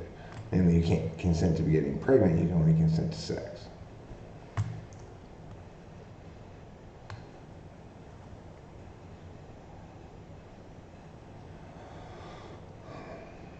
Therefore, there is no adequate frame for the abortion question. Therefore, there is no clear answer on it. Now, what instead we have is our intuition to use. Intuitively, it's wrong to abort a day before you're going to give birth. Argumentationally, we can't be certain of that claim, right? We cannot deductively make the assertion that that's true, for sure. But intuitively, it definitely is, you know?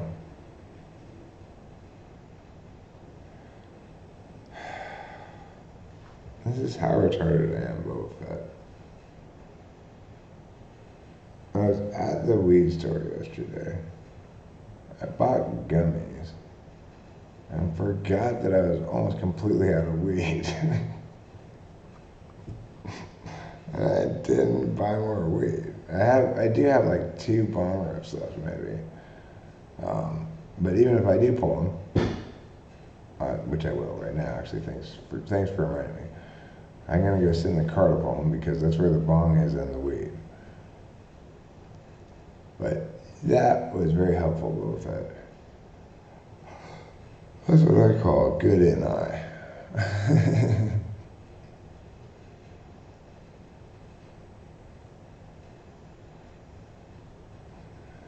No, all I'm saying is that it's not correct to argue your position as though it were argumentationally justified, but rather it is correct to argue your position as this is what I want and will do or not do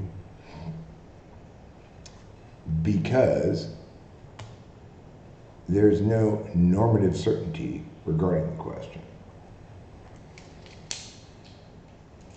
Except on Plan B, in which case it's always acceptable, and even the most strident anti-abortion people need to understand it's never abortion.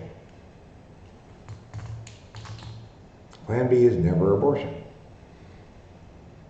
After all, you can't do real things to speculative things.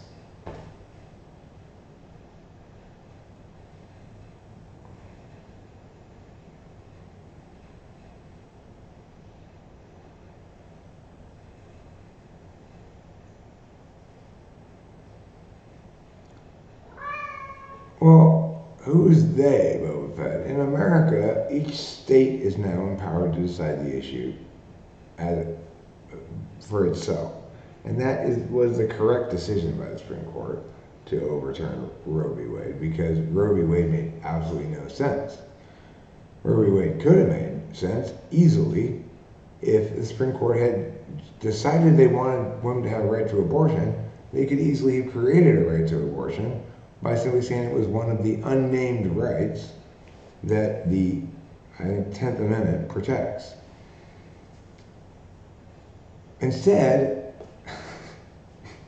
the stupid Supreme Court, who did Roe v. Wade,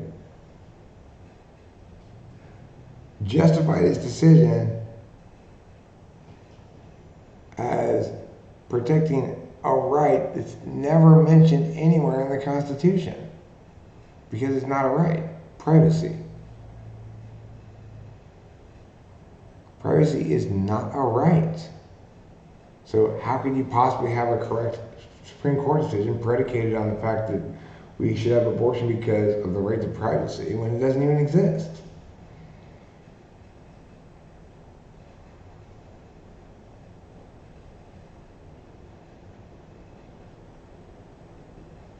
So the thing is, the Supreme Court was correct to overturn Roe v. Wade, and it's also correct to say it's a state's issue, not a federal issue.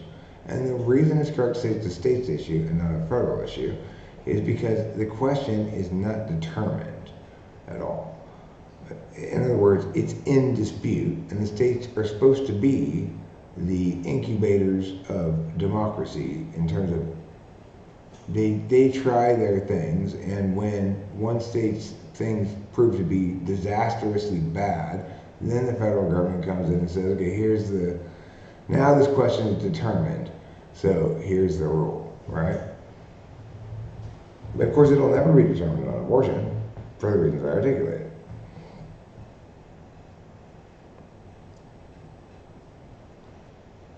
Well, this is the problem, both is that people keep thinking that they have an argumentationally determinate position, which leads to insanity, like, because abortion's a right, therefore you should be able to abort all the way until 5 minutes before you give birth. Because of course, if you keep thinking you can get an answer to the question, argumentationally, when actually you're just saying, I prefer this answer, but you have any kind of justifications at all, then they're going to either justify every abortion or none of them. And in either case, you're totally wrong to think that you've justified anything.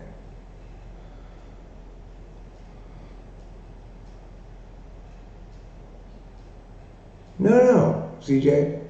Plan B is not correctly compared against contraception, and it's not abortion. It turns out, intellectually, philosophically, that every time Plan B is used, the woman turned out to not be pregnant after all. That's how it works. Like, if you understand things. Because, after all, in order to abort an entity, we'd have to know it exists.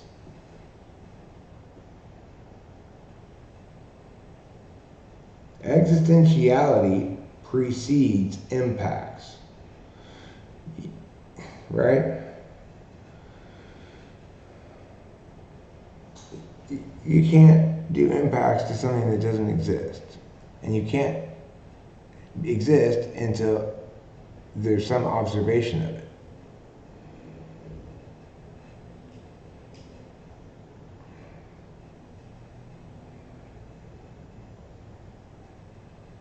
So Plan B is a decision that some people make after someone comes inside of them. And it turns out to always have been a waste of time, because she wasn't pregnant anyway.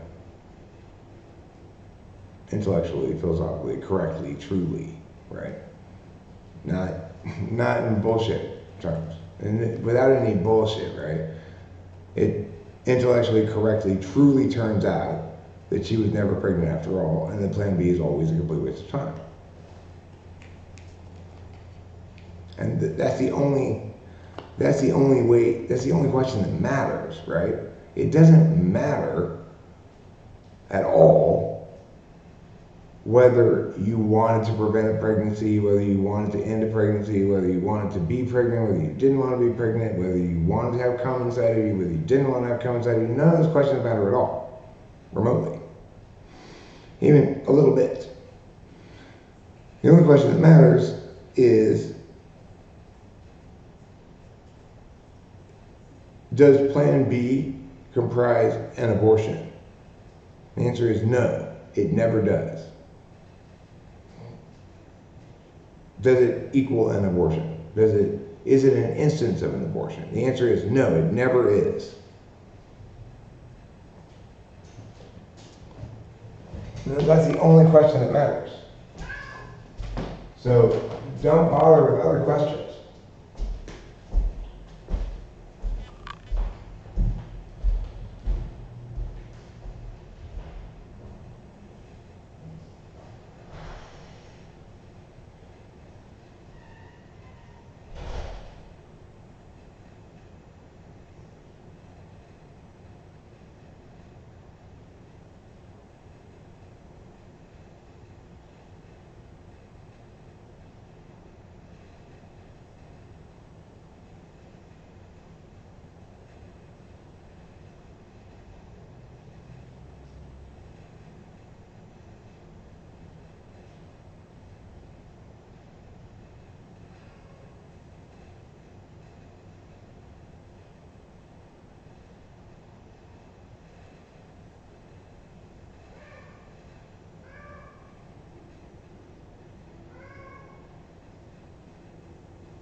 And one thing I remember as well is what I am not doing.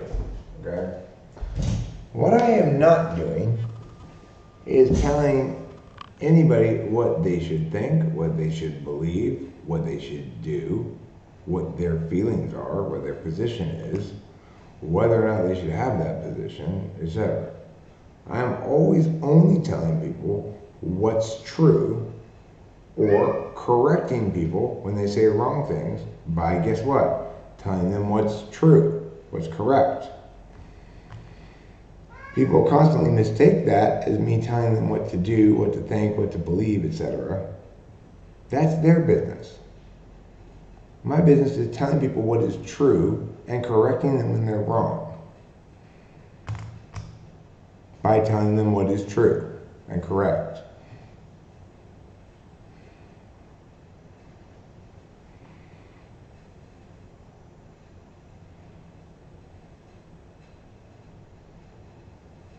Wait till you get shit on you, Dick. Show media. That's a good sentence. There's some stuff you wish you didn't know about, but you do know about. Real estate, escrow,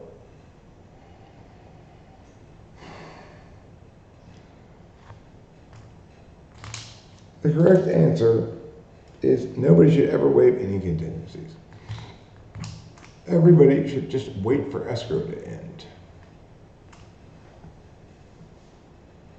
But unfortunately, I came to a point where I actually had to read one of the pieces of paper.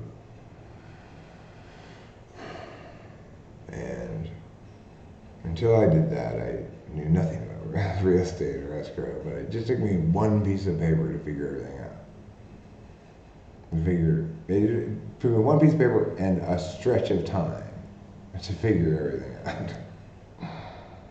It took me a stunningly long time to realize that Dean, our realtor, was never Janice Underling, as she said in the first place. It took me until after the house was sold to figure that out. Whereas it would have helped if I had read any of the papers. But if they wanted me to read them, they needed to be less boring. I'm sorry, but that's why I'm not the trustee, and I'm not in charge of boring things. Because I don't like boring things. Because they bore me.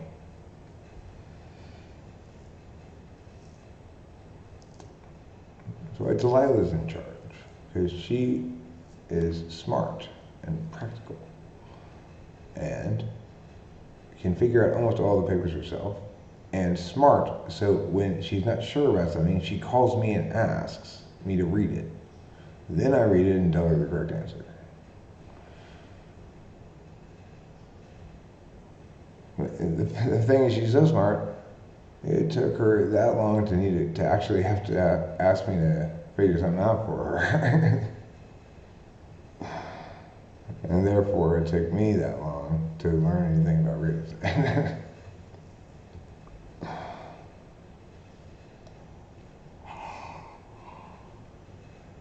When I got to the bottom of that paper and I realized, oh my God.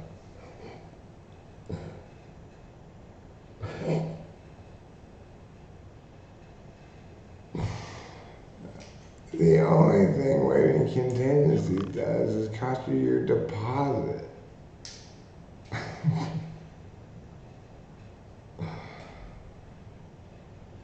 You can pull out of escrow at any time for any reason.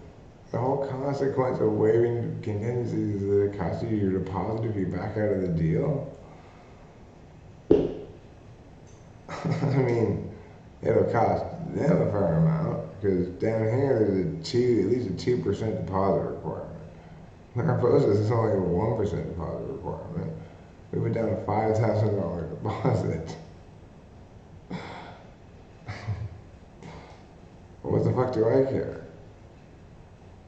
You know, this is like a real estate deal that makes that $5,000 not relevant. So I don't care that I waived the contingencies because I was serious the whole time about what I'm doing. Right? I'm selling this house, I'm buying that house. So I don't care that I waived the contingencies. I've never wanted to not to happen. I'm not trying to preserve my ability to back out of this. I want it to happen. You know. And the buyers also want it to happen. But in real estate, nothing's sure until the check clears, you know.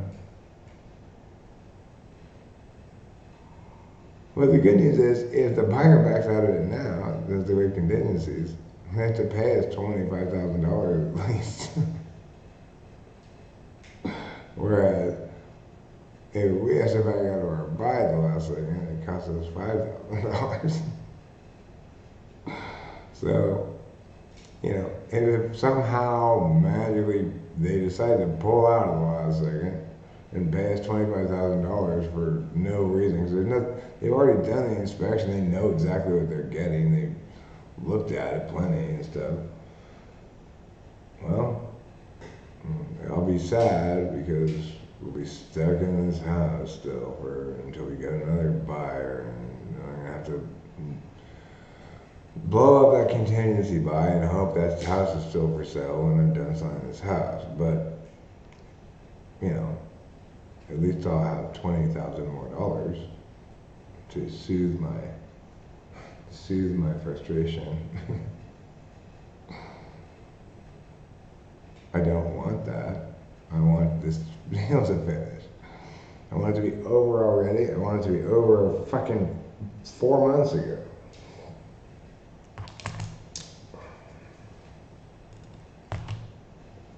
I want this whole process to have taken 5 seconds from my dad killing himself to us being in Mariposa. I want that to take 5 seconds. At most. And that's me being generous and giving you 4 extra seconds.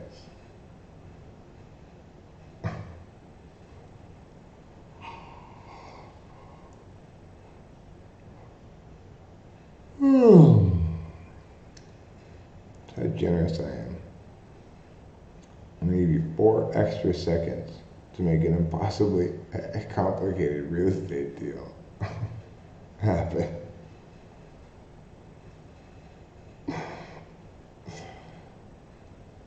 Oh, you were so good to us.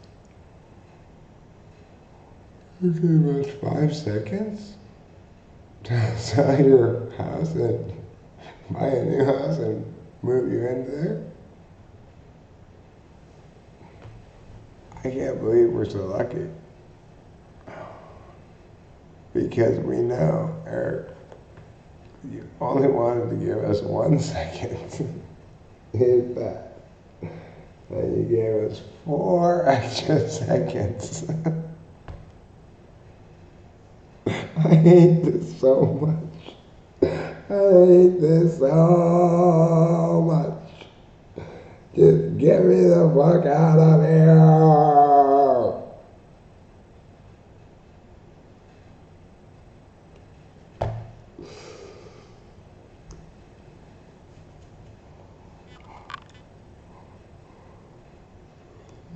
High misfortune.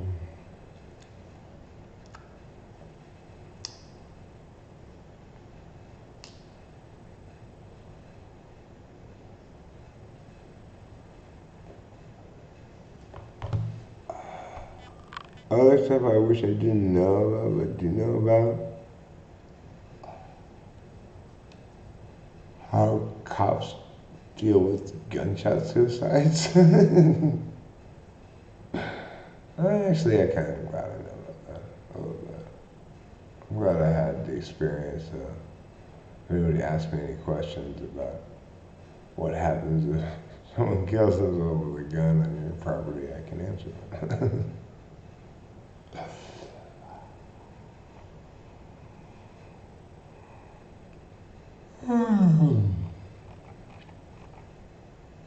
Yeah, being in limbo. I mean, it's not limbo. It's the horrible period of time called state change. Period of time between An old equilibrium and a new equilibrium. The worst time ever.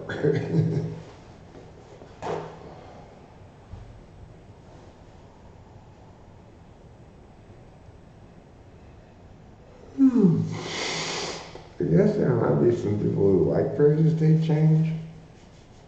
I'm definitely not one of them unless the state change is limited to areas where I'm the master of it. You know? Meow. Oh, meow. What a wonderful kitty you are. Okay, I know, you're about to scratch me. Sitting right at my feet, you're meowing for attention. I pet you twice, and you give me this look like if you pet me a third time, I will scratch the fuck out of you. That's why his name's Trouble. Hi, kitty. Can I pet you again? Oh, yes. Oh, what a wonderful kitty, man. 2 pets, that's it. No more than 2. Well, you're going to be bleeding there. That's what he's telling me.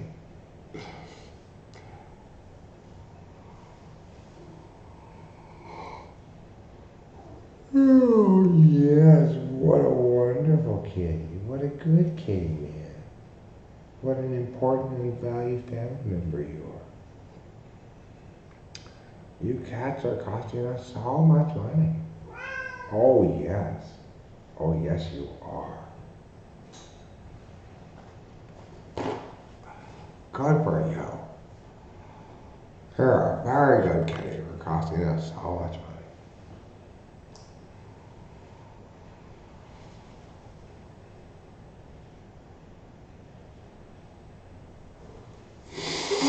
That's what a family member should do. Cost money.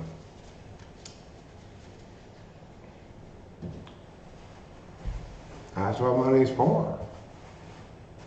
Helping your family.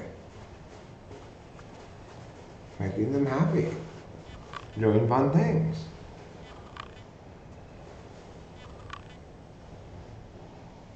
I'm very proud of you for costing us money. Good job. Just like I'm proud of Rachel for costing us money. Good job. You should cost money. You're fantastic. I'm getting an incredible bargain.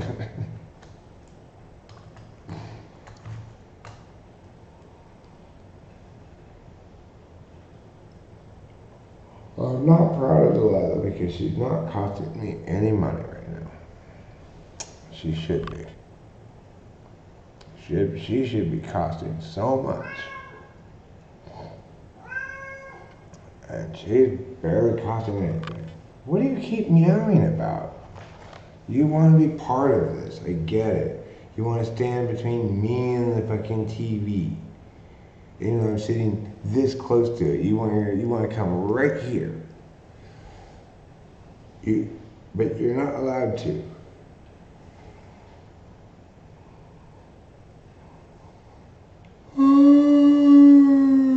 Well, I guess I'm done complaining now. All right.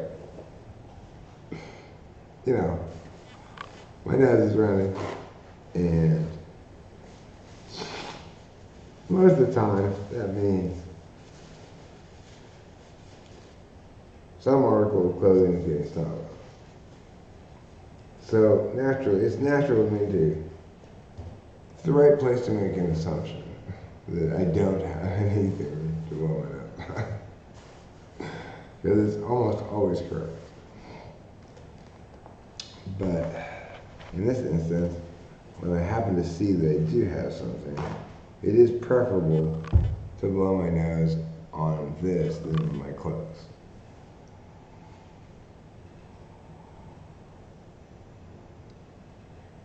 Anyway, now that I'm done complaining, and this live stream will have like 30 views. my numbers keep going down and down and down. Anyway, now that I'm done complaining,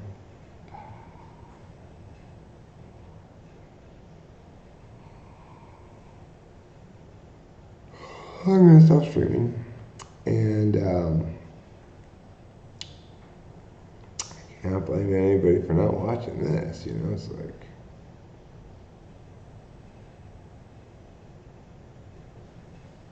it doesn't matter how true this is, it probably isn't very fun to watch. So, you know, 109 views, 14 people here. Wow, I'm shocked. With a title like, I figured out abortion, and get 0 people here. Nobody wants to hear the truth about that except INTPs.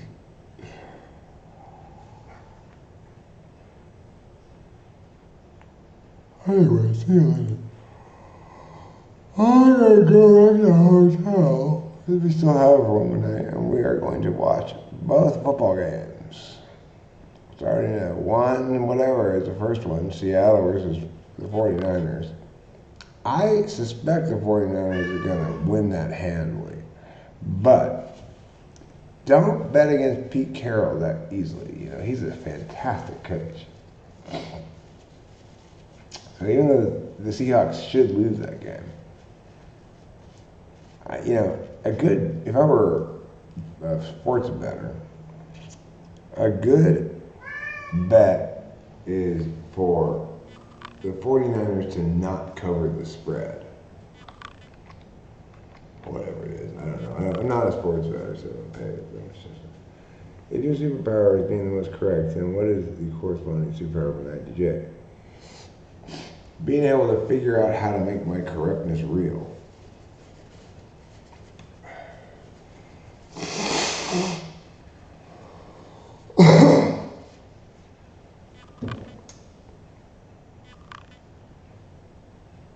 Because, you know, I'm not good at concretizing or figuring out even like how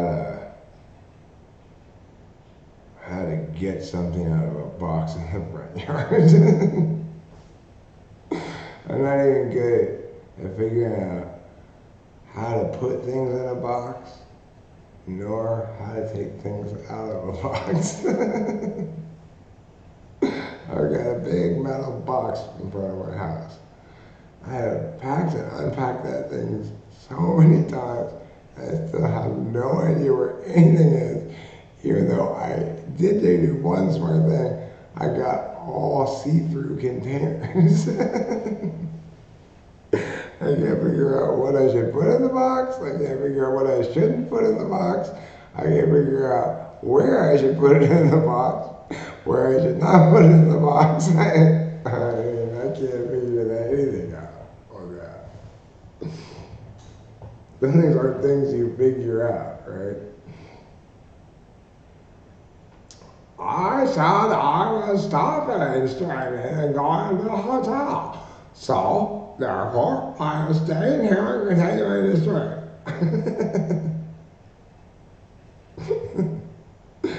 I will not do what I say I'm going to do. No matter what. Boxes, schmoxes. Oh, I mean, it's just one thing. I'm just giving that simple example of a TE issue to demonstrate just how retarded a TE I am. INTJs can solve much more complicated issues than how to put things in a box.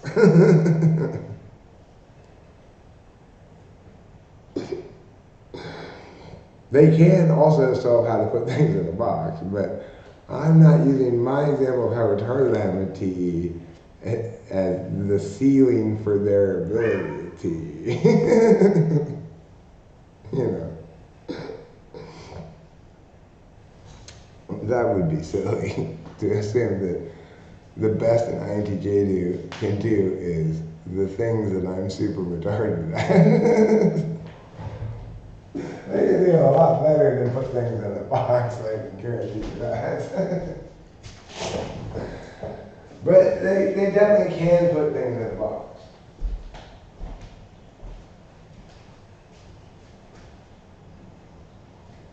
Oh, you did it to me again, Trouble. You did it to me again. I didn't even notice it.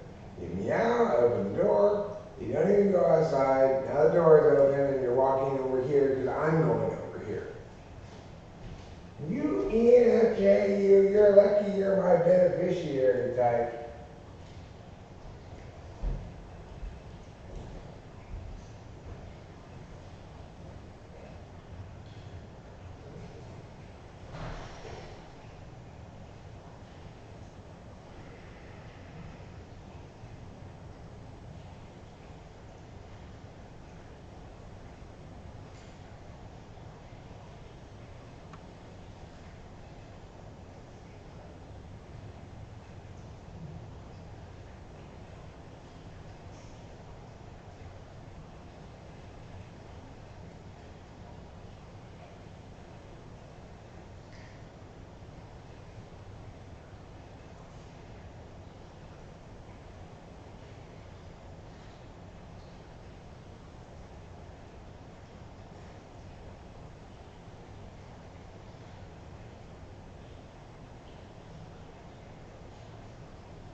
Trouble thinks I'm an idiot.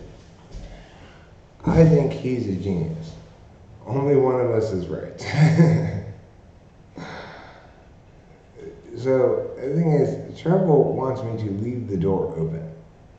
And he seems to think that I'm not understanding what he wants. It's like, he's giving me these looks like, you know, but what he's not understanding is I don't want to leave the door open.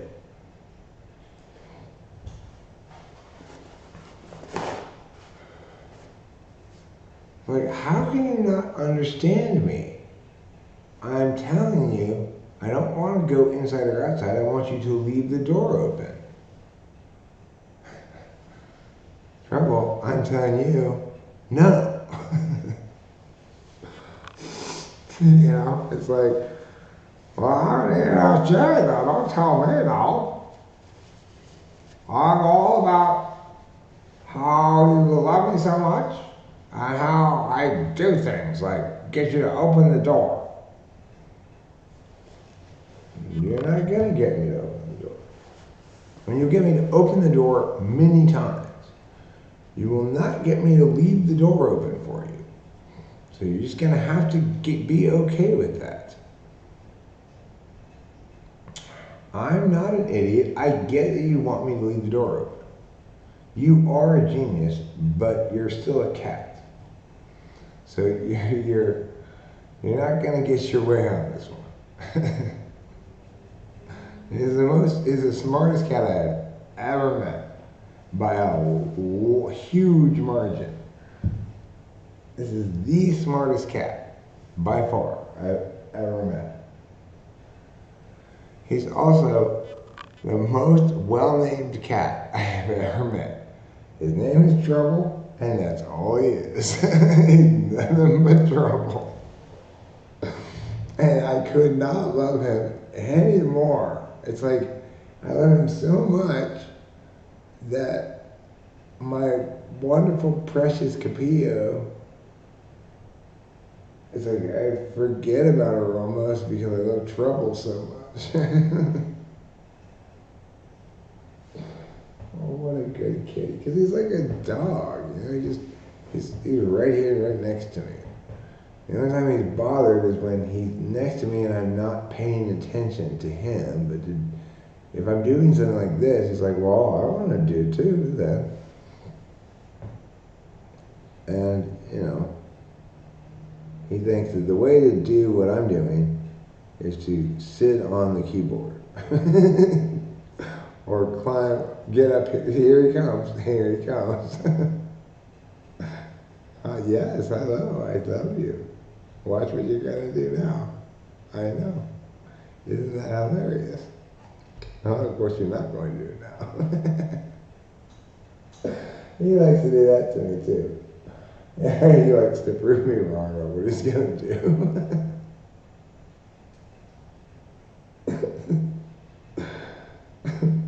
He is just nothing but trouble.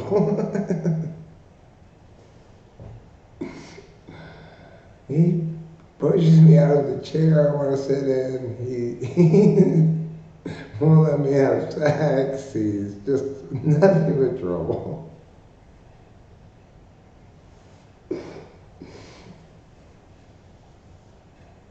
He chases Capito away from her food because he insisted they both be his food.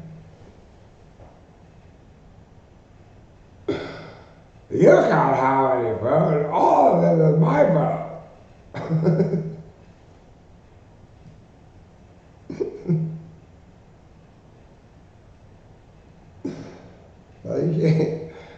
I can't believe such a horrible cat completely conquered both me and Rachel's attempts to make him go away. We tried so hard to make him go away. We squirted with a hose. Rachel threw her shoes at him and stuff. We were no match for trouble. We just never were any match for him. He was gonna win all the time. He was just like,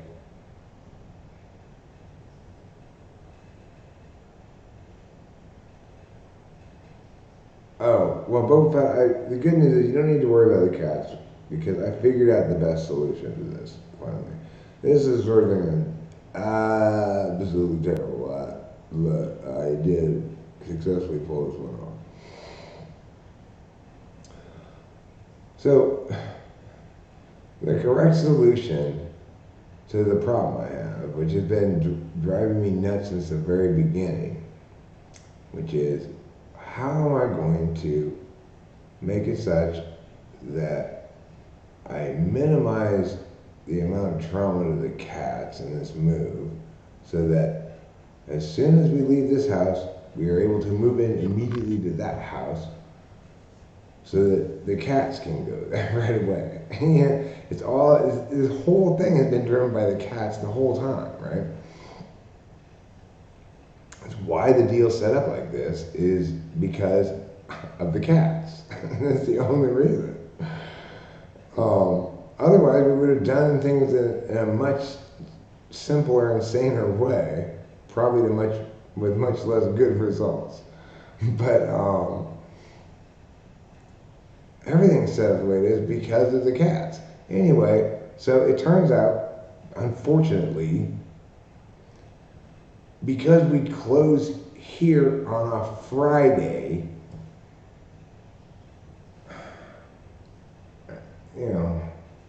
oh gosh, therefore you can't move into your house until Tuesday or Wednesday, because Saturday and Sunday don't count. Monday's a holiday, and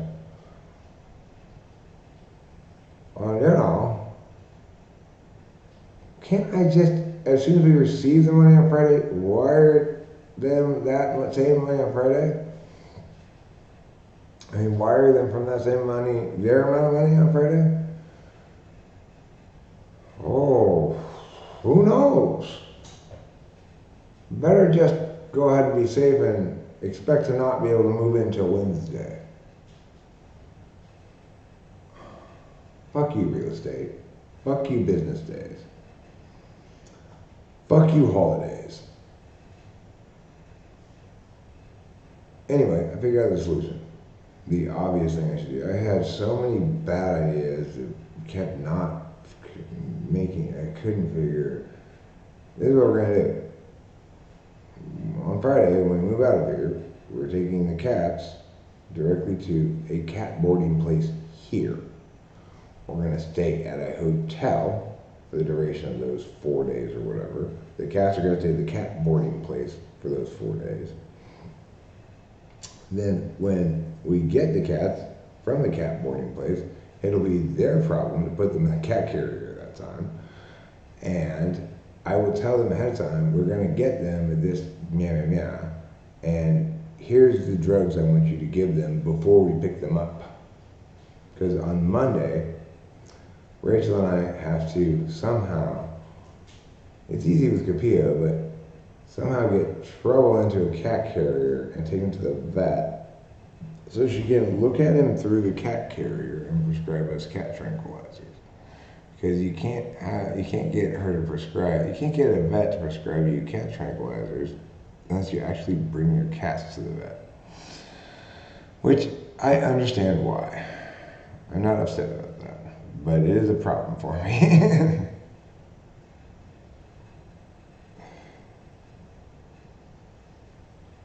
Regardless, on Monday, we're taking the cats to the vet. Then, starting tonight, Sunday night, Monday night, Tuesday night, Wednesday night, Thursday night, we'll be in this house. We still have two things here. Our bed and this large mirror that we're taking with us. Well, all four of us will be here, both Cats and Rachel and me, for those nights.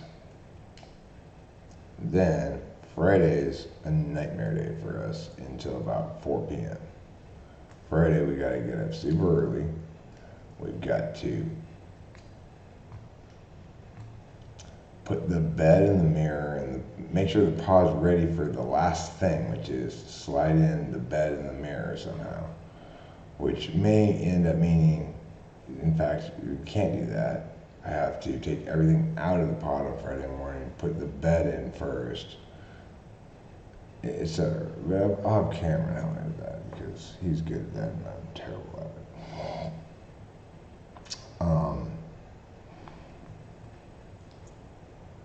And then after we do that, we have to contain the cats in one area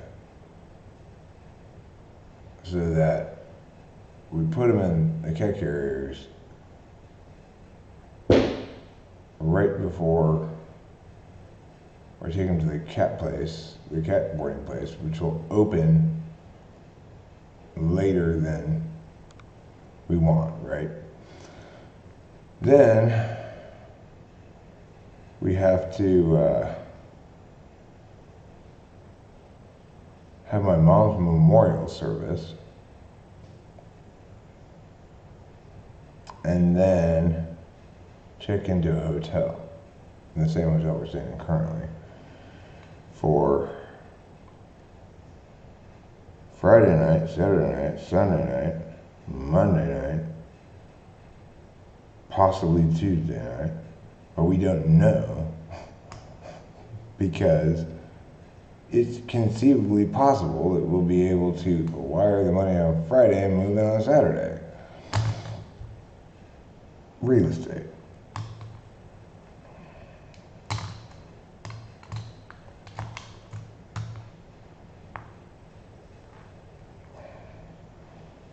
You know, it's like this. I should have listened to Dean when he told me that they would have the people out here and get all the shit out yesterday.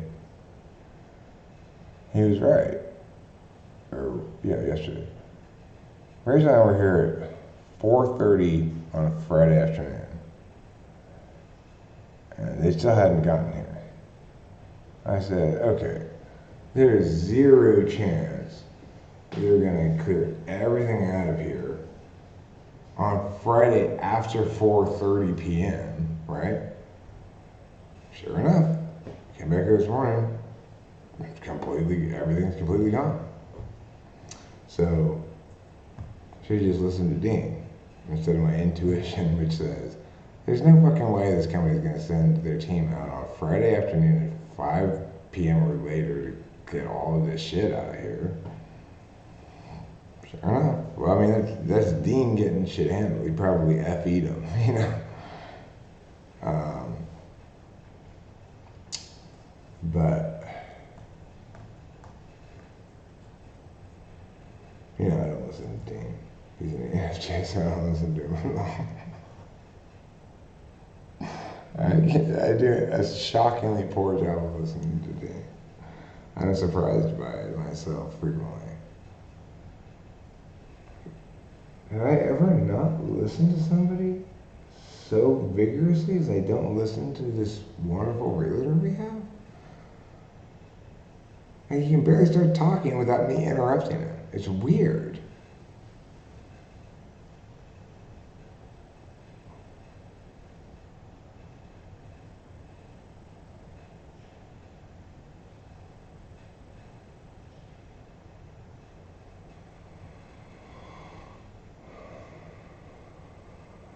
SAD, Seasonal Affective Disorder.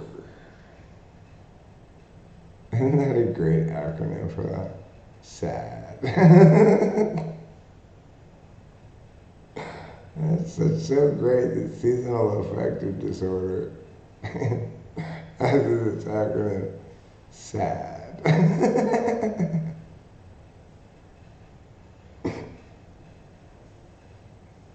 Well, I know misfortune. I'm not saying it's good that I don't listen to Dean at all and don't ask him any questions. I'm saying it's terrible. It's stupid and terrible. And also, it sort of validates what Science says about the benefactor-beneficiary relationship, which I already experienced the other end of it, living with my dad, who never listened to a fucking word I said. He was my beneficiary, I was a benefactor, you know? He's the benefactor, I'm the beneficiary. But Dean is the other way around. But I'm way smarter than my dad was. I should be able to, and I know cognitive functions, so I should be able to transcend that limit. But yeah, year-round seasonal affective disorder.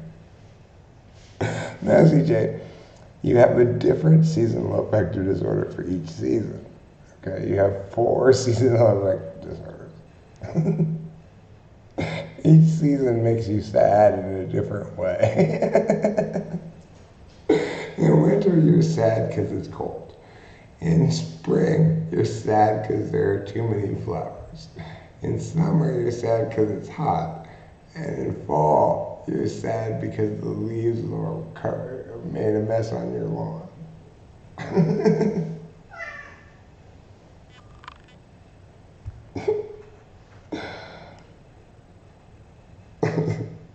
Well, they never say which season it's for. Not the name anyway. That's because it's seasonal affective disorder. It can apply to any season. Oh, yeah. Okay, I'm sorry I surprised you with a pet. And elicited such an angry meow. And a look like, what are you talking about, Willis? said Trouble to me as I dared to pet him once.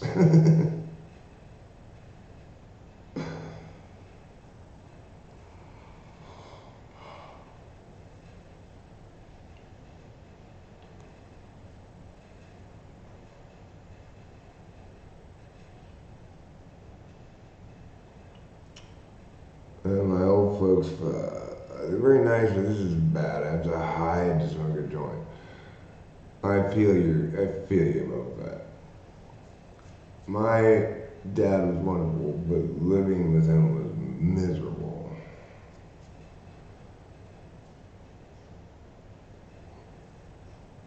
After my mom wasn't here anymore, there's nothing to stop my dad from being just full blast ESTJ all the time.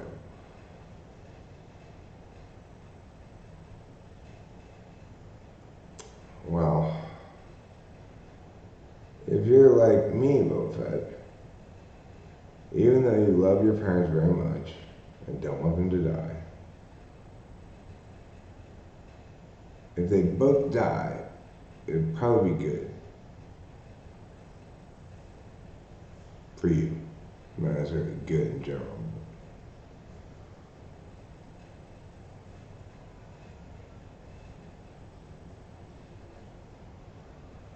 it'll make you very sad for a while, but it'll probably be good for you ultimately, just like it was for me.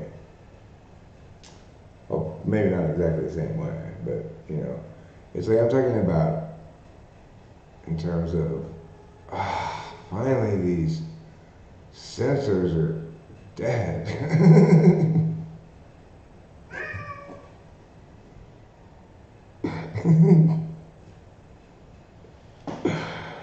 Finally, these sensors that I love and are not understanding me at all are dead.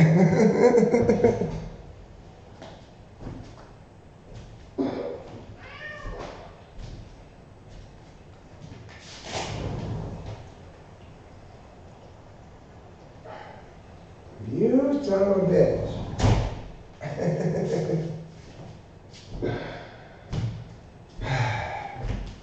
Let me explain this to you, Trouble. I am not going to leave the door open. Okay? I know that's what you want me to do. I understand what you're saying to me. Now, you understand what I'm saying to you. Oh, no, I will not, he says. I will not understand anything you're saying to me because I want what I want, not what you want, Eric. You won't even be good enough to, he's so much trouble that when I try to film him, it makes it impossible for me to film him. That's how much trouble this cat is. Now he's just standing there. So I try to show you how he's sitting by the door because telling me he wants me to leave the door open, and of course he moves away from the door. This guy is nothing but trouble. You know what I keep forgetting about? Well, not last time I had another new full cigarette. I saw on the ground in the front 4 cigarettes, 3 of which had like 1 hit taken off of them. 1 of which should have, but I didn't put it out all the way, so it burned all the way down. So I'm gonna go finish one of my partially smoked cigarettes up front. And what? Yes, I know it's raining, and you don't like that. Well, I can't do anything about that. I think he's basically saying, I want to go outside, but it's raining. Make it stop raining. I don't have the power to stop that. Is the problem. Well, I can't. I don't know how to stop it from raining. I know you don't like the rain. I get that. That's fine. You don't have to like the rain. But I don't know how to make it stop. It's not within my powers. And even if it were, I wouldn't make it stop. No matter how much you meowed at me.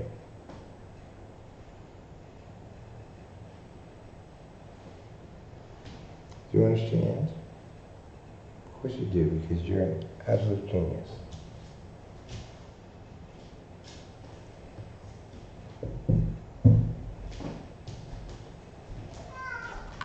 Well, I'm going out here. You want to come with me? Okay.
Well, the cat's right, I am an idiot.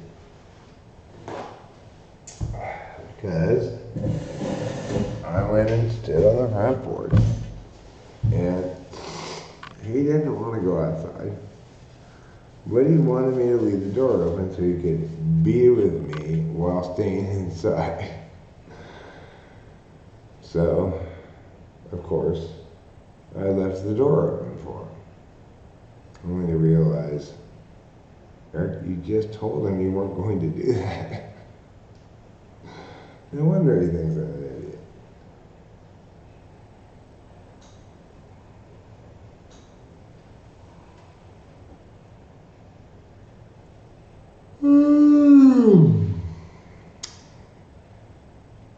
But here's the biggest proof that I'm an idiot.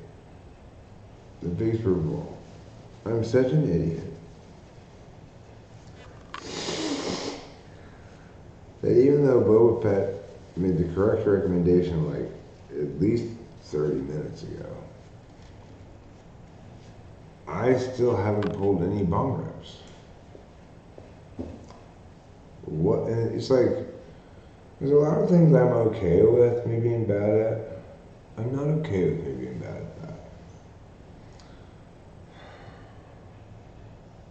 I have a responsibility to smoke more pot than I smoke. And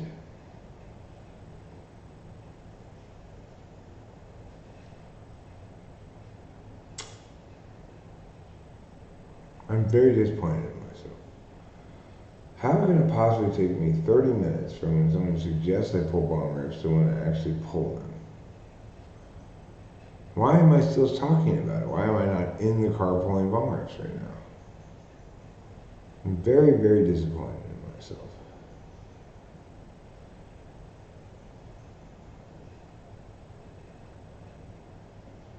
Cold, far out, wishing to be free, but stuck in America or fake democracy. And it's not any kind of democracy. It's not neither fake nor real.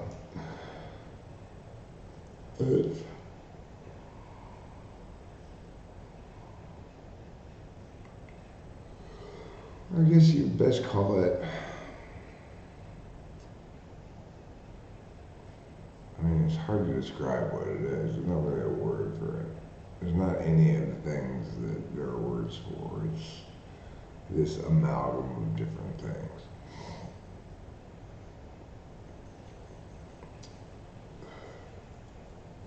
It's not a democracy, it's not a republic, it's not a representative democracy, it's some other thing I could describe precisely, but there's not a name for.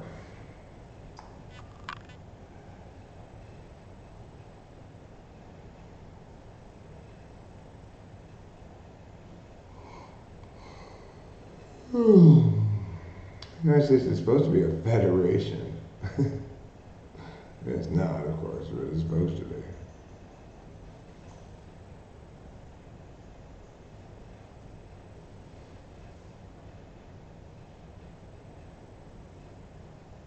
Coin a name for it? Well, in order to coin a name for it, it needs to have, it needs to be one thing. And unfortunately, it's not. So, like, I'm able to coin a name for, I was able to come up with the correct name for what people call volume discounting. The correct name for it is, if you make me work fewer times, I will charge you less per unit.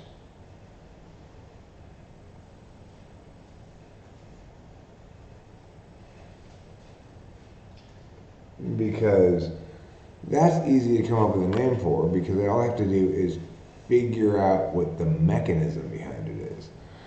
No, CJ, the United States does not have a single mechanism like that, okay? Therefore, it's not possible to coin a good name for it, what kind of government it is. That's one vector among many, many vectors that's influencing what happens. Yes, America correctly wants to enable and empower corporations because they're experts at getting people what they want, you know. But but then there are also vigorous forces of dumbness against that, you know, like that idiot ENFP who had a Bernie Sanders like support party back when I went to this party, and it was like a pro Bernie Sanders party. And I talked to him for a while. He's explaining to me how corporations were exploiting poor people by incentivizing, by encouraging them to buy things.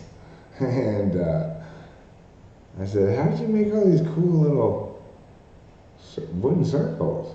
Because he had all these cool wooden circles with various corporate logos on it and stuff for us to throw in the fire to demonstrate how much we hate corporations. He said, oh, I bought a laser woodcutter at Home Depot.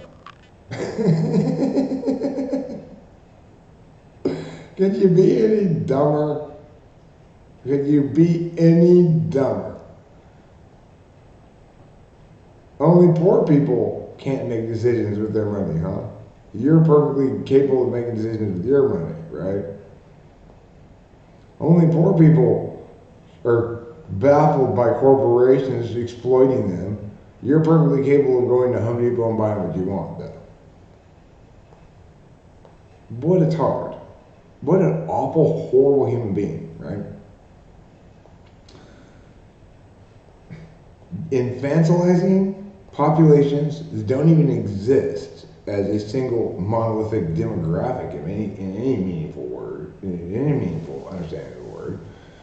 Paternalistically presuming their incompetence, demonstrating that you have the competence, that you believe you have the competence, and that other people can't possibly have the competence to make their own decisions with their own money.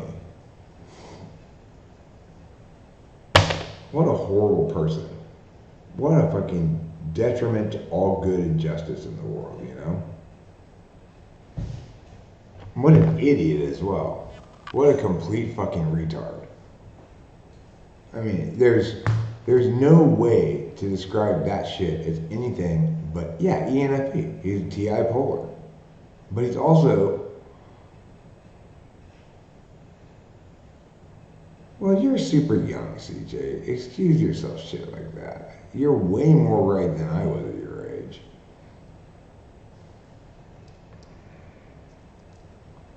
You're here learning things, which is amazing. Unlike, you know, but of course, you're also fortunate.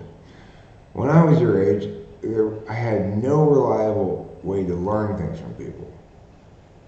Because I had learned that nobody knew anything, and that they act as though they did, and tell me things like though they knew things, but they didn't actually know anything.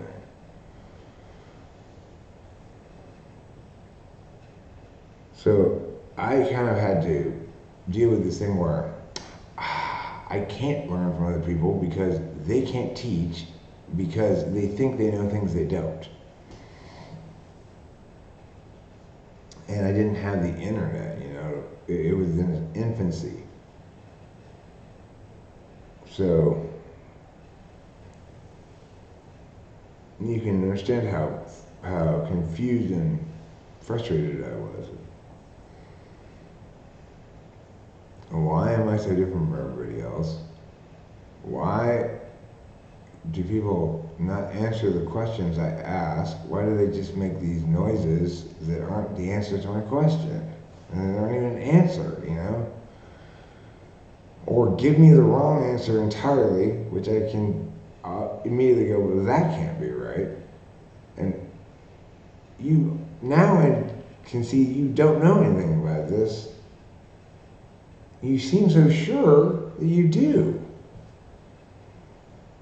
What's going on here?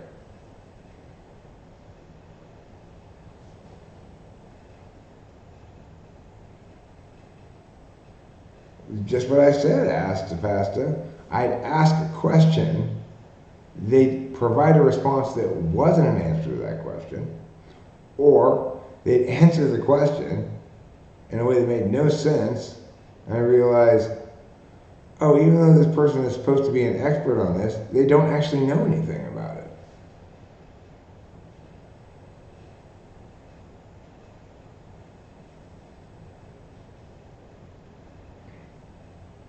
Yeah, most people are not being purposely dishonest.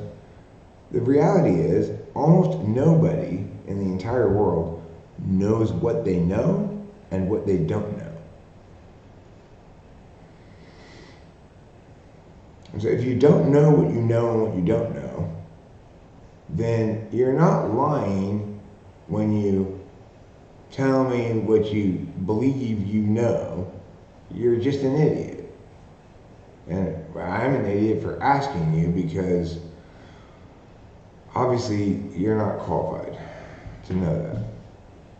But the thing is, I wasn't an idiot when I was young because I had to learn that by multiple, many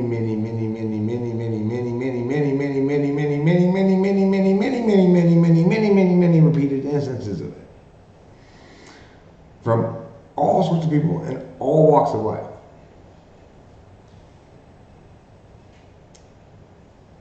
Then I gave up expecting other people to understand things or know things and be able to answer any of my questions.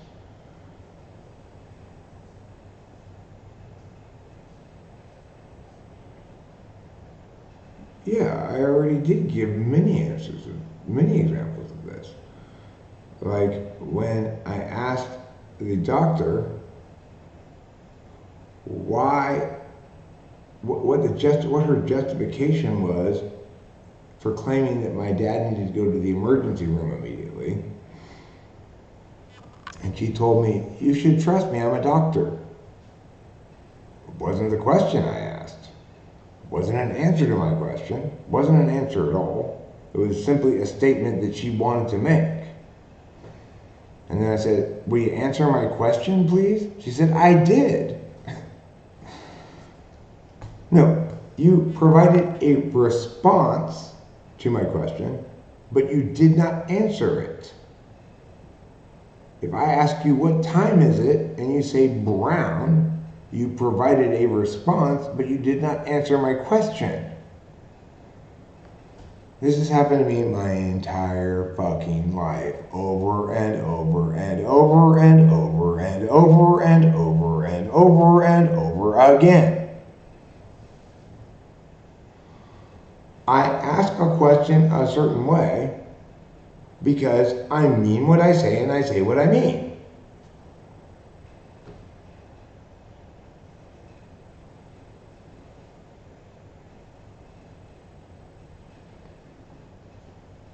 If that doctor had provided me an answer, my question would have been, why do you think I should listen to you?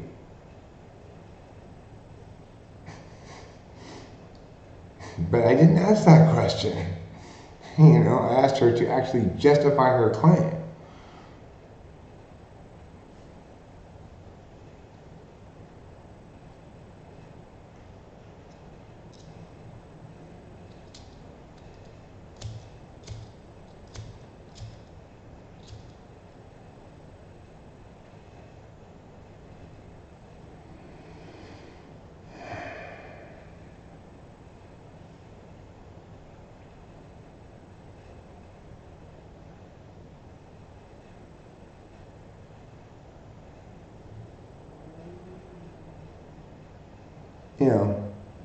I ask a question, why can't you fill my Adderall prescription on time? The correct answer is because we receive less of it than the number of people who are prescribed it. And there's people in front of you who've been waiting longer than you. So we have to give it to them first. That's the answer to my question, right? That's not the answer I ever got. That's not the response I ever got. I kept getting responses like, there's a national shortage. That's not the question I asked. I didn't ask you, is there a national shortage on Adderall?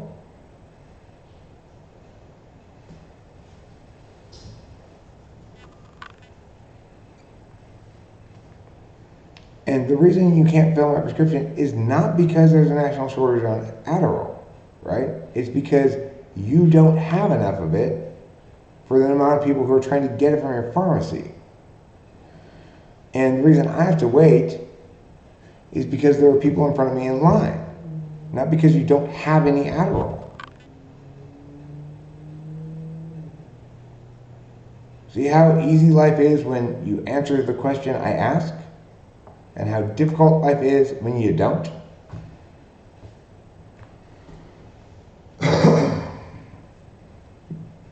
You know, it's like, can you tell me what kind of airplane that is? I don't care about airplanes.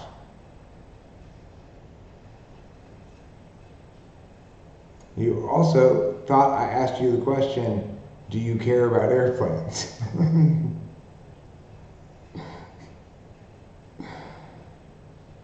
Why are you taking Adderall? Because I like it, of course.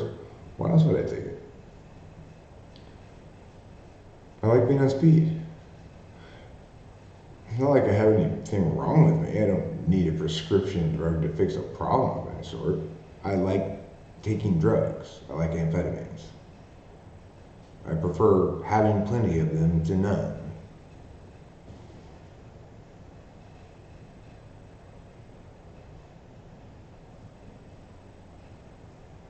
Now, another possible question is, why do I have to get a doctor to prescribe it for me? The answer is, because the United States is stupid about drugs. Fun drugs, you should never need a prescription for.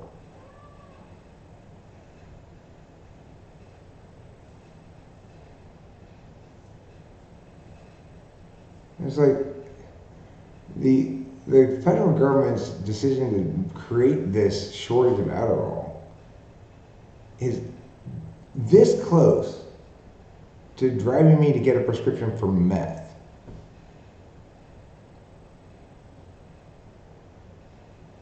Or just go buy street meth, you know? This is how idiotic the government is about shit like this. What do they think is going to happen if people who want speed can't get the speed they want? They'll get speed they don't want. Oh, you can. You actually can. Believe it or not. I didn't think so either, Astafasta. I said that, I jokingly said that to Rachel psychiatrist. I said, like, too bad there's no prescription for meth, huh? He said, oh no, there definitely is. There actually is a prescription for meth. And a lot of people need it. I said, okay. Sure. A lot of people need meth. Okay, fine. I might be one of them.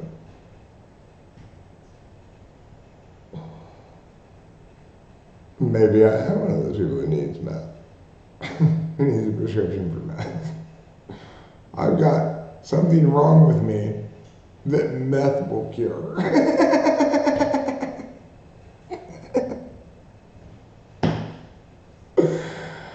Oh, idiots. Half-wits and idiots everywhere I look. Even Rachel's absolutely brilliant psychiatrist manages somehow to be an idiot. Meth heals. Yeah,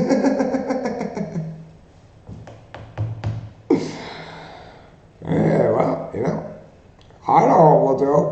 We'll get everybody on Adderall to get prescribed to meth, and then we'll make a national shortage on meth, and then they go get prescribed Adderall, and then we'll make a shortage on Adderall again, and they can get prescribed meth, then we can shortage on meth, and they get prescribed Adderall. Fucking retards.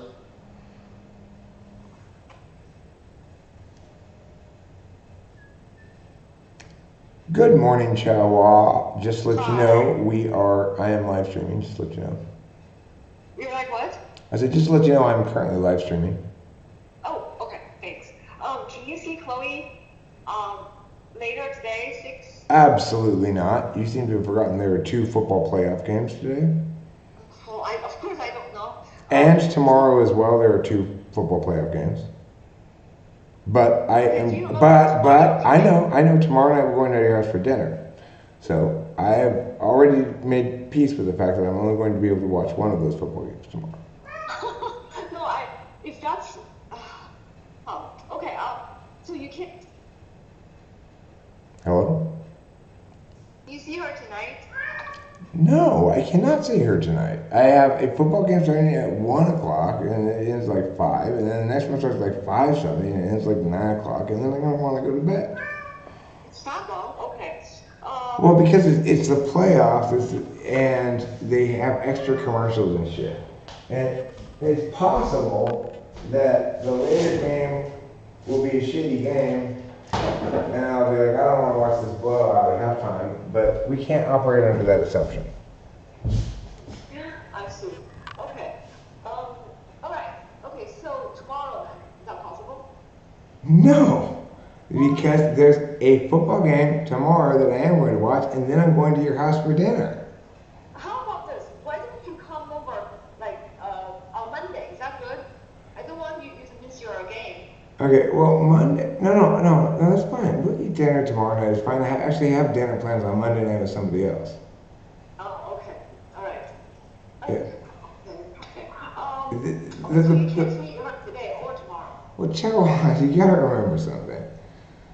I'm just asking you. And no, I cannot see her today or Okay. tomorrow, but also just remember that right now is a terrible, terrible time for me to set aside time for things, right? It's incredibly, impossibly frustrating for me to be in the state of state change and not settled in one place.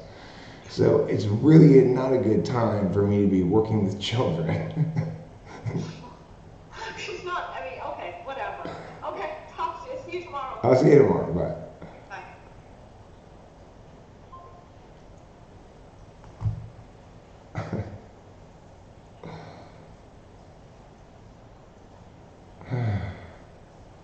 Oh, Chihuahua, I love you, but antipolar sometimes drives me a little crazy.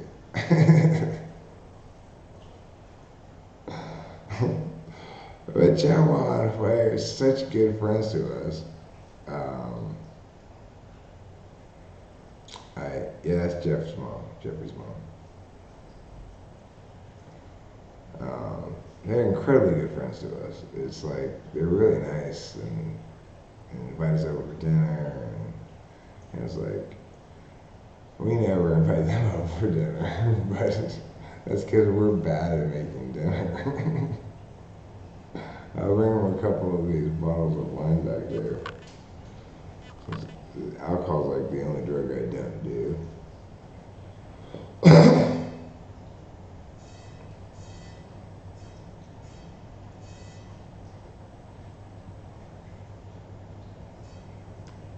Well, no, Carlos, but I agree that they're doing interest-based calculations. They're concluding that they know it's bad for people to do Adderall who don't really need it. But that's where they're wrong, right? They shouldn't be making those kind of assumptions. You can't establish that. You can't justify things with predicted impacts. I mean, you can justify them with predicted impacts only after you've addressed the legitimacy question. And it's illegitimate, so it's irrelevant what their predicted impacts are, and they're wrong about their predicted impacts anyway. They've been wrong about them the whole history of the drug war, right? We learned nothing from Prohibition, and began this drug war that had exactly the same impacts as Prohibition. They're terrible at predicting the impacts of things. Idiots think if you make something illegal, people will stop doing it. People will only respect things that are illegal under two conditions. it's actually wrong or a crime, in which case it should be illegal, or your punishments are so draconian that you've completely abandoned all semblance of justice. So, like, if they implemented a death penalty for smoking cigarettes, I still probably hide super well and smoke a cigarette someplace, you know. But I'd be worried about it, you know. But even then, you see, it's like, how draconian are the punishments the United States implemented for silly things like marijuana, right? They trying to throw people in jail for life. People still grow and smoke pot anyway.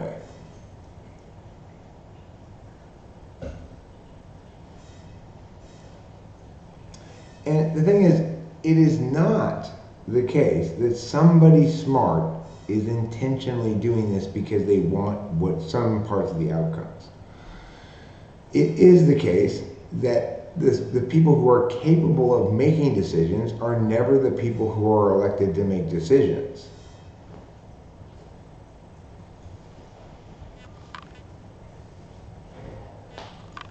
This is the thing. People go like, oh my God, this is so fucked up. Let me commit the fundamental attribution bias fallacy, right? Just because something has huge impacts that benefit somebody doesn't mean they tried to do that or successfully accomplish what they wanted. So, here's a great example of this. We've sold this house, got that house, put together a fantastic real estate deal, etc. A fundamental attribution bias is, wow, Eric really knew what he wanted and planned things well, and put this shit together like a genius. Not true at all. Not remotely true. Everything was an accidental stumble, clusterfuck of a failure on my part, except for one thing: I picked the right listing price, and it just accidentally happened. If you look at the impact, you go, well, Eric must have wanted to make a lot of money here and get a really good real estate deal. No, Eric didn't want that. Eric was mad at his dad irrationally after he learned that, in fact, his dad had not disinherited him. And so he rushed home and called a realtor to sell the house. Which makes no sense at all, right? You might say, wow, Eric, you really timed this beautifully. Because, in fact, your mom died within the window expected, and it was the right time to sell the house. But that had nothing to do with why I sold the house. Or anything that's happened. There are all sorts of good things, I could tell a wonderful story, if I was a liar, about what a genius I am and how I considered all these factors and how they all played out perfectly. The fact is, nobody can do that. The people who are best at it, like ESTJs, for example, they don't get to know anything. So it means, like, my dad was constantly saying, I'll believe it when the check clears. Nothing's real until it's real, you know? ENTJ, like Bailey, Cameron's brother, he wants to do what I've done and has wanted it for years and cannot figure out how to get it accomplished because he's got this wife and they're not seeing eye to eye. She's SI heavy, he's NI tool. I don't know what she is, never met her, but I can tell by Cameron's descriptions of what she prioritizes that she's SI heavy, probably tool. He probably married himself an ESTJ. ENTJ and ESTJ trying to figure out how to sell their house and buy a new house. They've never been able to figure it out. Meanwhile, I hate everything like that. They're experts at it, right? And I go, whoops, I guess I sold them out of house. That's why you should stop, everybody should stop assuming that because these impacts benefit these people or those people, that someone smart made a decision to make it happen. Smart people don't make decisions to make things happen.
I just realized something kind of dramatic. Well, guess what I've done? I left the door open for trouble. No wonder he thinks I'm an idiot. Let's figure out something really quite important, actually, which is the real problem here is not a TI problem or an N problem, it's a TE problem. It's an order of operations problem. Things have a specific order of operations that needs to be respected. So the people who make decisions about what should be done go first, or what should be permitted to be done go first. The questions about the questions of legitimacy come first. Once something's justified as legitimate, then questions of desirability come second, okay? Then, once something's proved both legitimate and successfully advocated as desirable, you can't establish that for sure. You can only advocate successfully that we should conclude that it's desirable based on the information we have now. Once those things have been established, then the third thing in the order of operations is to delegate to people who are smart at figuring, like INTJs, at figuring out how to actualize what's both legitimate and desirable. So the issue here, the problem with the world is bad TE, actually. They're not getting the order of operations right.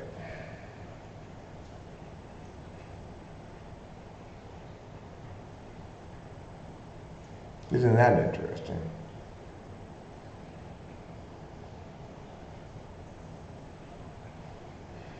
It turns out that the problem is not at all that people aren't logical with TI or don't understand words. It's that what I would expect them to at least be able to do, they're not able to do that. They're not able to do order of operations shit. I'm not good at order of operations shit either. I get that, but on important matters like policy, you've got to respect the order of operations.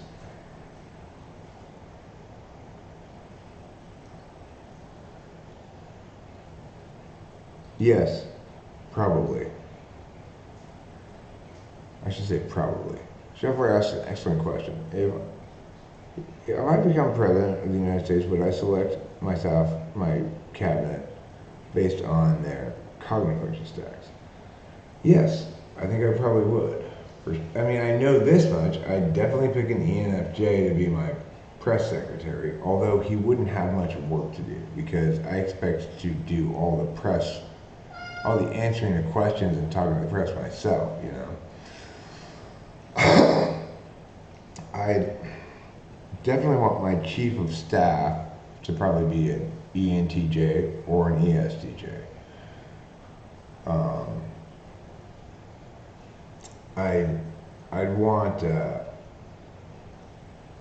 I definitely want at least one INTJ in the cabinet. I'm not sure which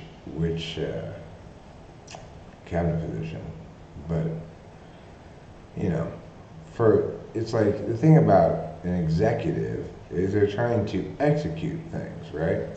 So I'm going to need a lot of TE people on my cabinet. That's how it should be. It's like, okay, I'm the executive who's capable of knowing what the correct thing to do is, but I'm not capable of knowing how to do it.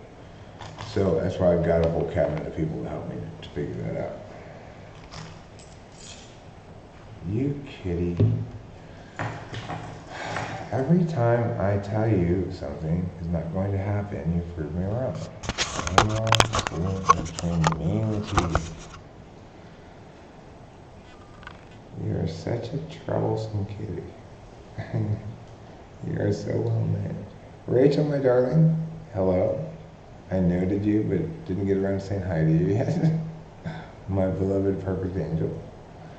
May I just take a moment to remind everybody how absolutely perfect and angelic and heroically wonderful Rachel is? She's all of those things and more.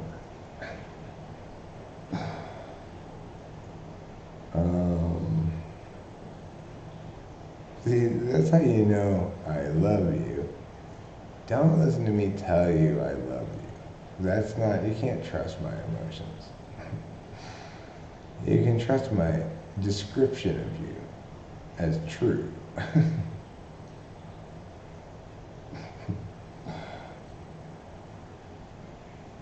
I love you is a sentence that I don't know what that means. But I can accurately describe how perfect you are. Well, I'm going to be completely accurate. You're not perfect. You're just the most perfect person I've ever met.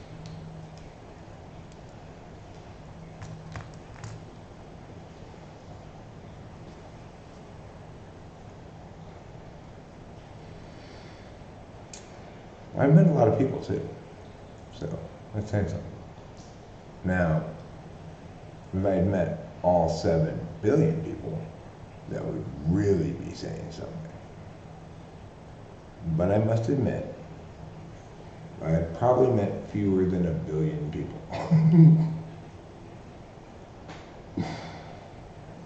Probably even fewer than 10 million people I met.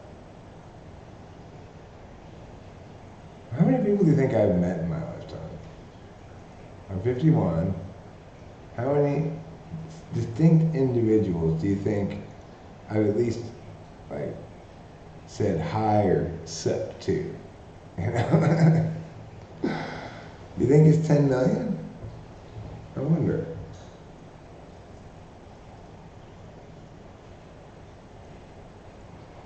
One thing that I'm really curious about is the question of what's the smallest amount of acreage that you could fit 5 billion people on, standing as close together as possible? I really want to know the answer to that question. How much land would be required, assuming you can't stack them on top of each other? They have to be standing up and as close together as possible. What's that minimum amount of acreage you'd need for 5 billion people? That's what I want to know. Also, the other thing I want to know is this. Um, would you be able to better fit, like, which would take up more room? 5 billion adults, or even children, standing, okay, as close together as possible, or 5 billion babies lying down. I want to know which would take up more acreage. Because the thing is, 2 feet standing usually is going to take up, I guess, less acreage than one baby lying down. If you're just measuring horizontal acreage, you know. I mean, yeah, the third question then would be, is predicated on the answer to the second, is there a combination of adults standing up and babies lying down, totaling 5 billion, that's preferable to either all standing or all babies? These are questions I want to know the answer to, and I don't want to figure out. Most questions that I ask, I want to figure out. That question, I don't want to figure out. I just want somebody to tell me what the answer to it is.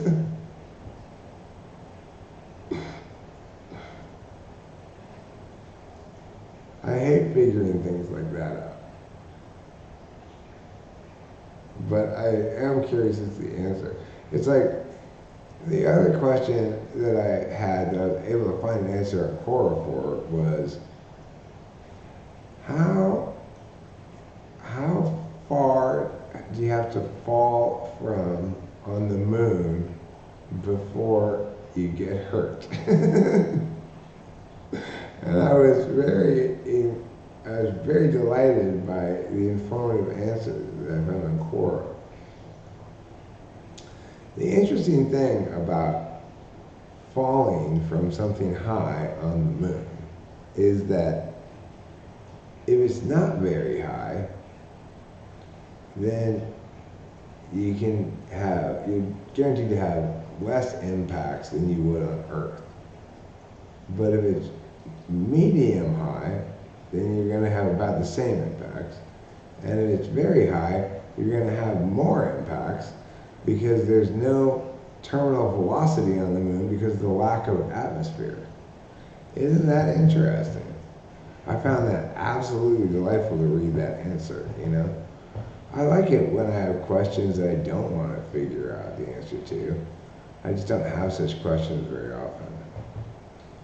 I like it when I have questions that I don't want to figure out the answer to that I can find the answer to.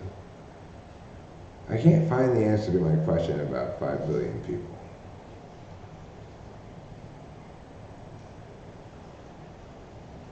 But I still like the fact that I have the question, but I would prefer it if I had an answer as well.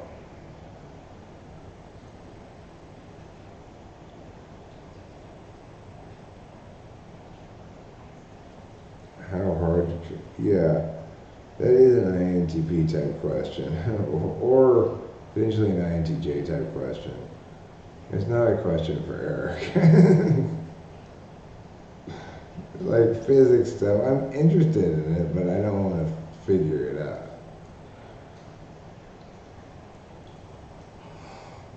I'm not the kind of thing I figure out.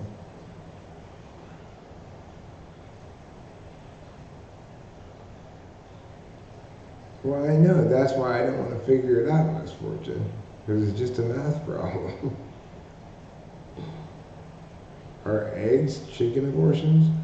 No, because they're unfertilized. The eggs we eat. Anyway.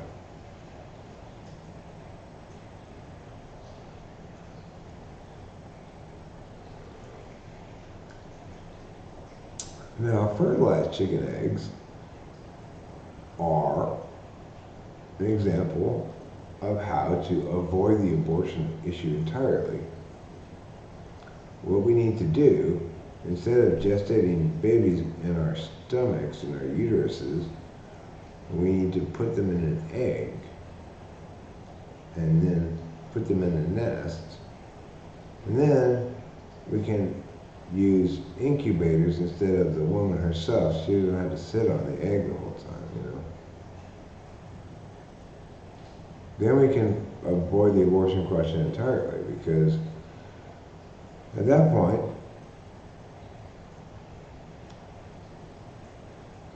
you know, you either incubate your eggs or you fail to incubate your egg. You don't have to abort it, it'll just die on its own by you turning off the incubator. So, that's a great way to solve our abortion problem. Thank you for suggesting that. From now on, women will stop carrying babies in their uterus and instead lay eggs.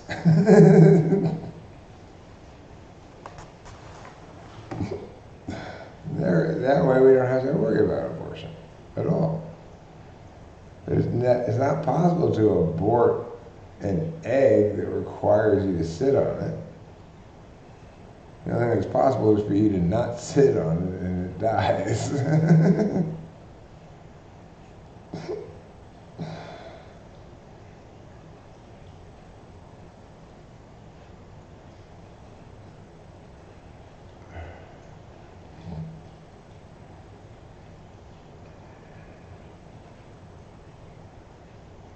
The thing is, I don't like math problems, but I do like to know strange things like the minimum amount of acreage 5 billion people would require to stand on.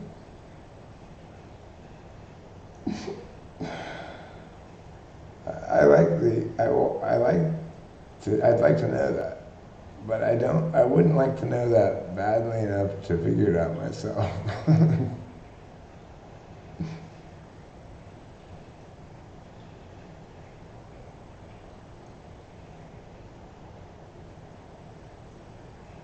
Every egg unfertilized is a skeleton to God. That means every time Rachel menstruates, that God considers my failure to impregnate her the slaughter of a baby.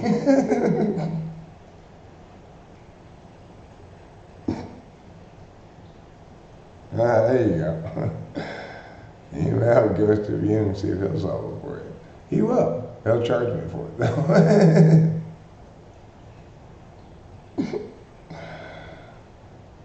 Maybe he'll answer the question after I buy his book.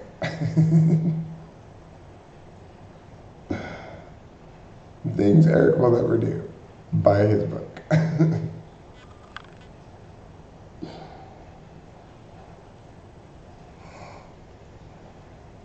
I like the guy.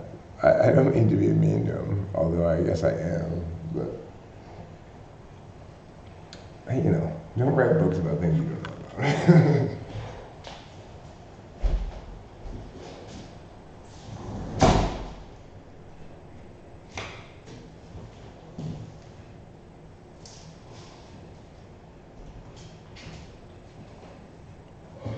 Okay.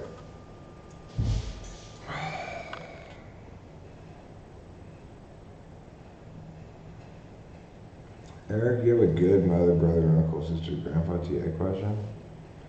Sure, come over to them anytime. Who is your mother's husband's only son-in-law's only son in relation to you? Assuming you're male.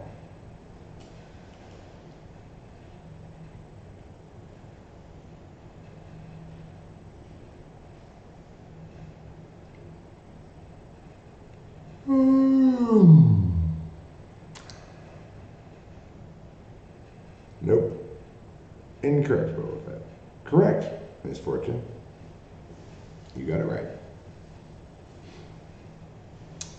Good job.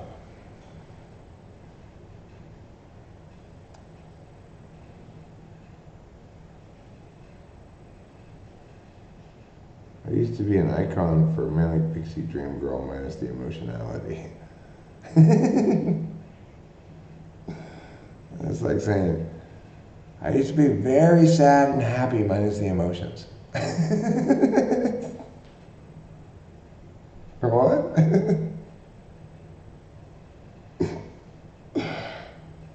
Okay, that's fine. You want to be very sad and happy minus the emotions, that's fine.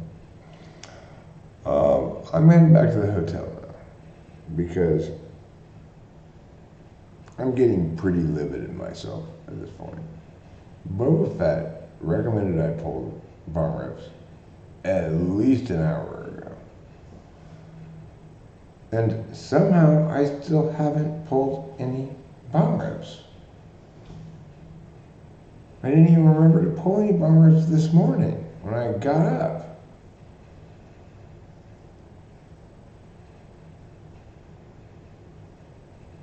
What in the world is wrong with me? But what's really getting me in streaming, and going back to the hotel, is the football game's going to start soon. And one thing I know I want to do is watch the football game today. I want to watch both football games today. NFL playoff wildcard weekend is fantastic.